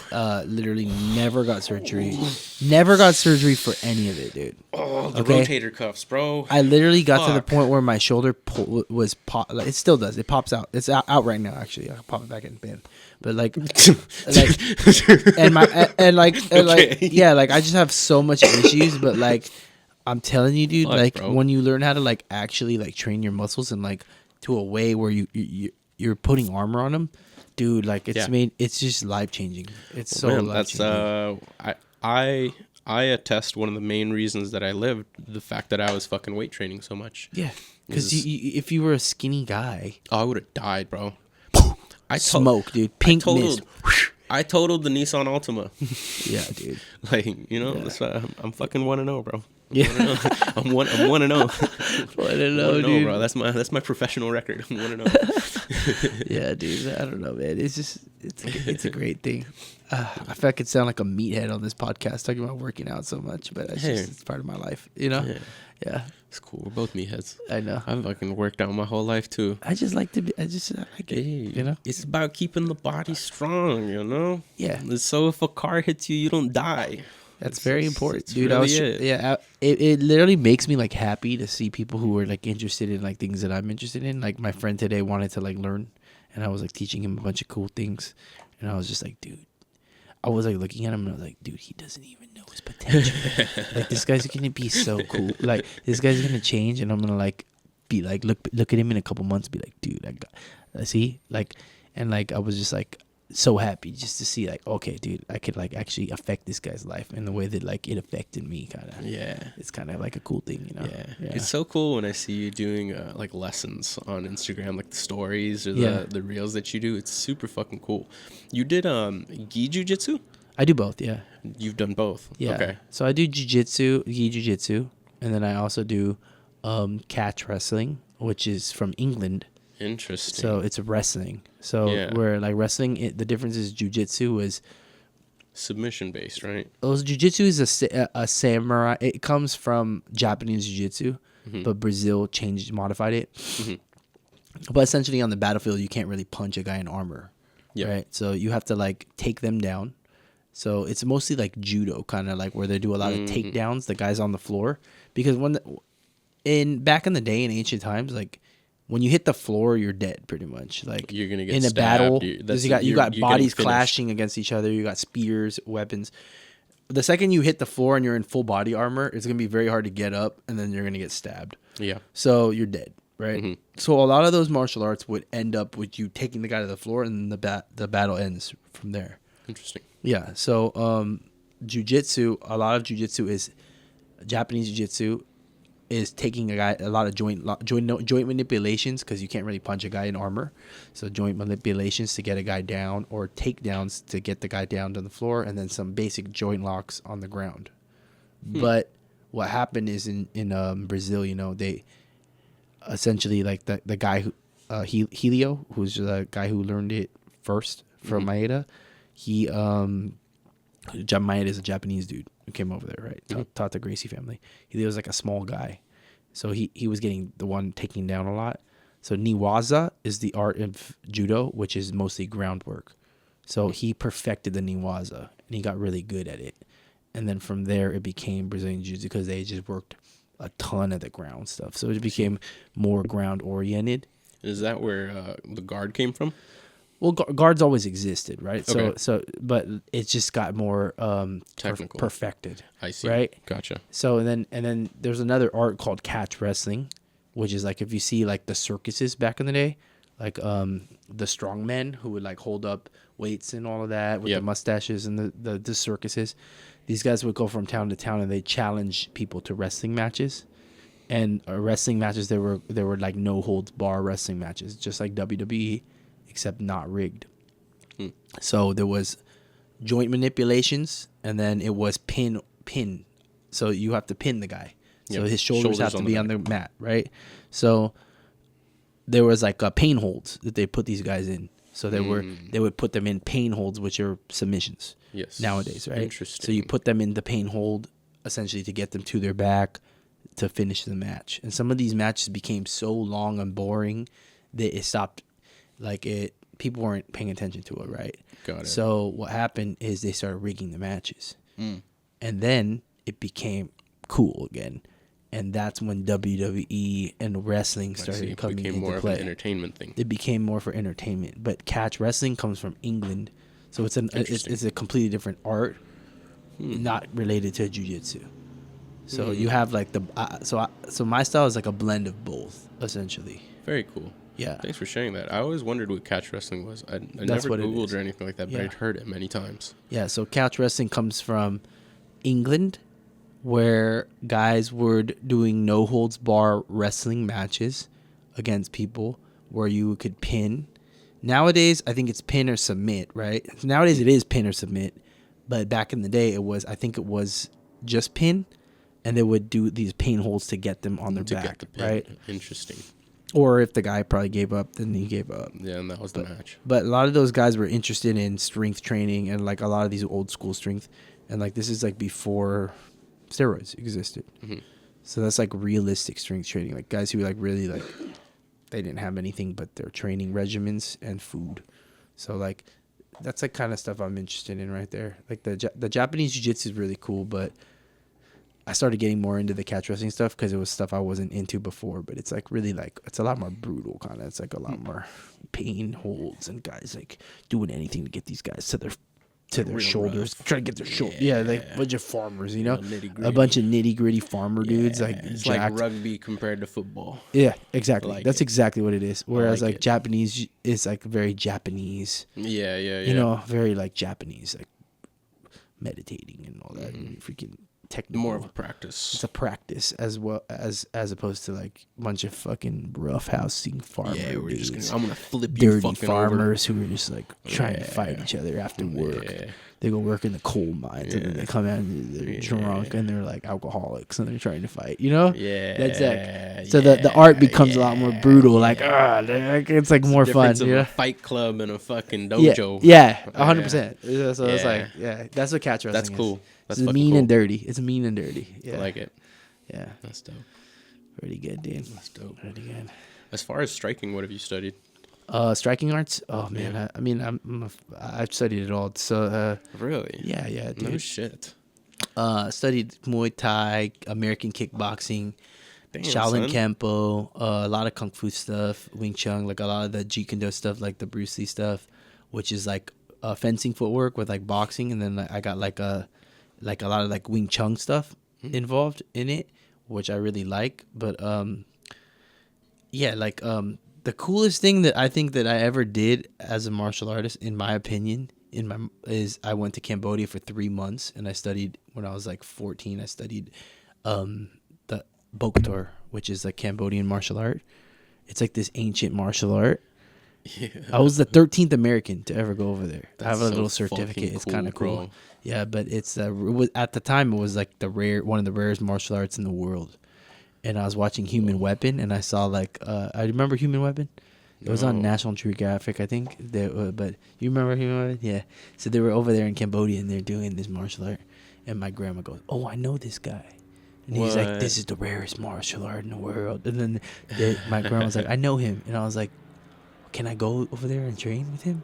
And she's like, "Yeah, I'll call him right now." What the fuck? She called him right now. She called him like within 2 minutes, and then like that summer I was on a plane over there, and I fucking lived right on the Mekong River. I went over there and trained every day, dude. Every day I trained there, and it was like very like kung fu-y. There's a lot of elbows and knees. It was like very, very interesting, dude. And I got to That's so train. cool. Yeah, it was like mind blowing. It was like really cool. So like What a that. fucking experience. That was a life changing experience for me. Like I came back and I was like, this is sick. Damn, son. Yeah. That's really cool. Yeah, I didn't know how deep martial arts was in your life. Oh yeah, dude. I thought it was my conception was you did like Muay Thai and traditional jiu-jitsu because I had seen the gi. Yeah. That was like my thought. But No, you're like I consider myself like a that's martial fucking artist. Crazy. Yeah, legit. Yeah. All around. That's nuts, dude. Like the difference is that like you could be a fighter, which is like great. Like I think Mm-hmm. that's very cool. Like, and I've fought before in my life too. Like, and Did you I've compete? Yeah. I Wow. still compete. I'm still trying No to. shit. Yeah, I'm still That's trying. cool. I'm still trying to do jiu-jitsu as well. You know, but I think that martial arts is a different. Being a martial artist is a different path. Like that's what I was trying to say. Is like it's kind of been lost in translation because of UFC. But I think that like what it really is like the study of like warrior culture. That's what I'm right? getting more. I'm realizing that you're more of a student. I'm a than, student. Yeah. Like a fighter. 100%. As a martial artist, you're more of a student. The pinnacle of martial arts is fighting. Yeah. So you have to know how to fight. Yeah. If you Yeah. don't know how to fight, then you're just like a nerd who's doing kung fu in the backyard. And that's like nobody wants to be that. Trust me. Like even Yeah. if you are that nerd Yeah. doing kung fu, like then hey, if you do so much kung fu, then you should see if that shit works, dude. Yeah. You get what Put I'm it to saying? practice. Because my kung fu works. I'll Yeah. tell you, like I've done it. People who Mhm. spar with me know, like, okay, that shit works because I've adapted it. I've adapted my kung fu to make it work. You know what I'm saying? Yeah. But like, It's got real world you application. can't just be a fucking nerd and doing it because the ultimate goal of martial arts is to make it work. Yeah. So like, it's cool to like, I have both worlds. I'm the best of both worlds. Like but at the end of the day, you can be that nerd because we need people like you. Mm-hmm. Because what it does is it keeps the culture alive. Like there's martial arts right now. Like, dude, when's the last time you drove by a karate school? It's so hard to find a karate school. When we were There's- kids, there was karate schools on every corner. Everywhere. UFC murdered karate, Mm-hmm. and karate was kind of whack. But honestly, when we were around, because they were trying to make money, Mhm. so it got a little watered down. Mhm. But like, dude, karate's like a real thing. Karate's like, it's like made in Okinawa. Why was karate made? Because the samurais were taxing these Okinawans and they didn't have weapons. So they wanted to figure out how to defend themselves against the samurai overlords. Wow. So they took their farming implements and then they learned, I think karate means like empty hand. So but the whole point of karate is making a weapon out of your hand. It's so like karate is dude, there's a lot of rich history and culture behind these martial arts that a lot of that shit is fucking gone nowadays because of UFC, Yeah. because of like Western culture. It's like destroyed it. So interesting. Yeah, dude. I could go into any of these martial arts and Yeah, talk about it. Yeah. It's such an interesting perspective. I've never viewed a fighting style as a history of someone's warriors, but that's such an interesting and true way of looking at it. Well, also like the Marine Corps taught me to think about it that way because the Marine Corps is Really? very like Marine Corps. I mean, yeah, you To guys be a got martial tradition. artist, I thought it was a great idea to become a Marine Hmm. because Marines are martial arts is a study of war. So to become a Marine, you're integrating yourself into the tradition of like American warriors. That's what an American warrior is, the modern day warrior. So I got to learn about the way they respect culture and the way that they respect and honor their traditions. Whereas opposed to like Marines, they're very proud of their battles and the things that they fought. So you learn about things like that. Like it's just interesting, dude. Like capoeira.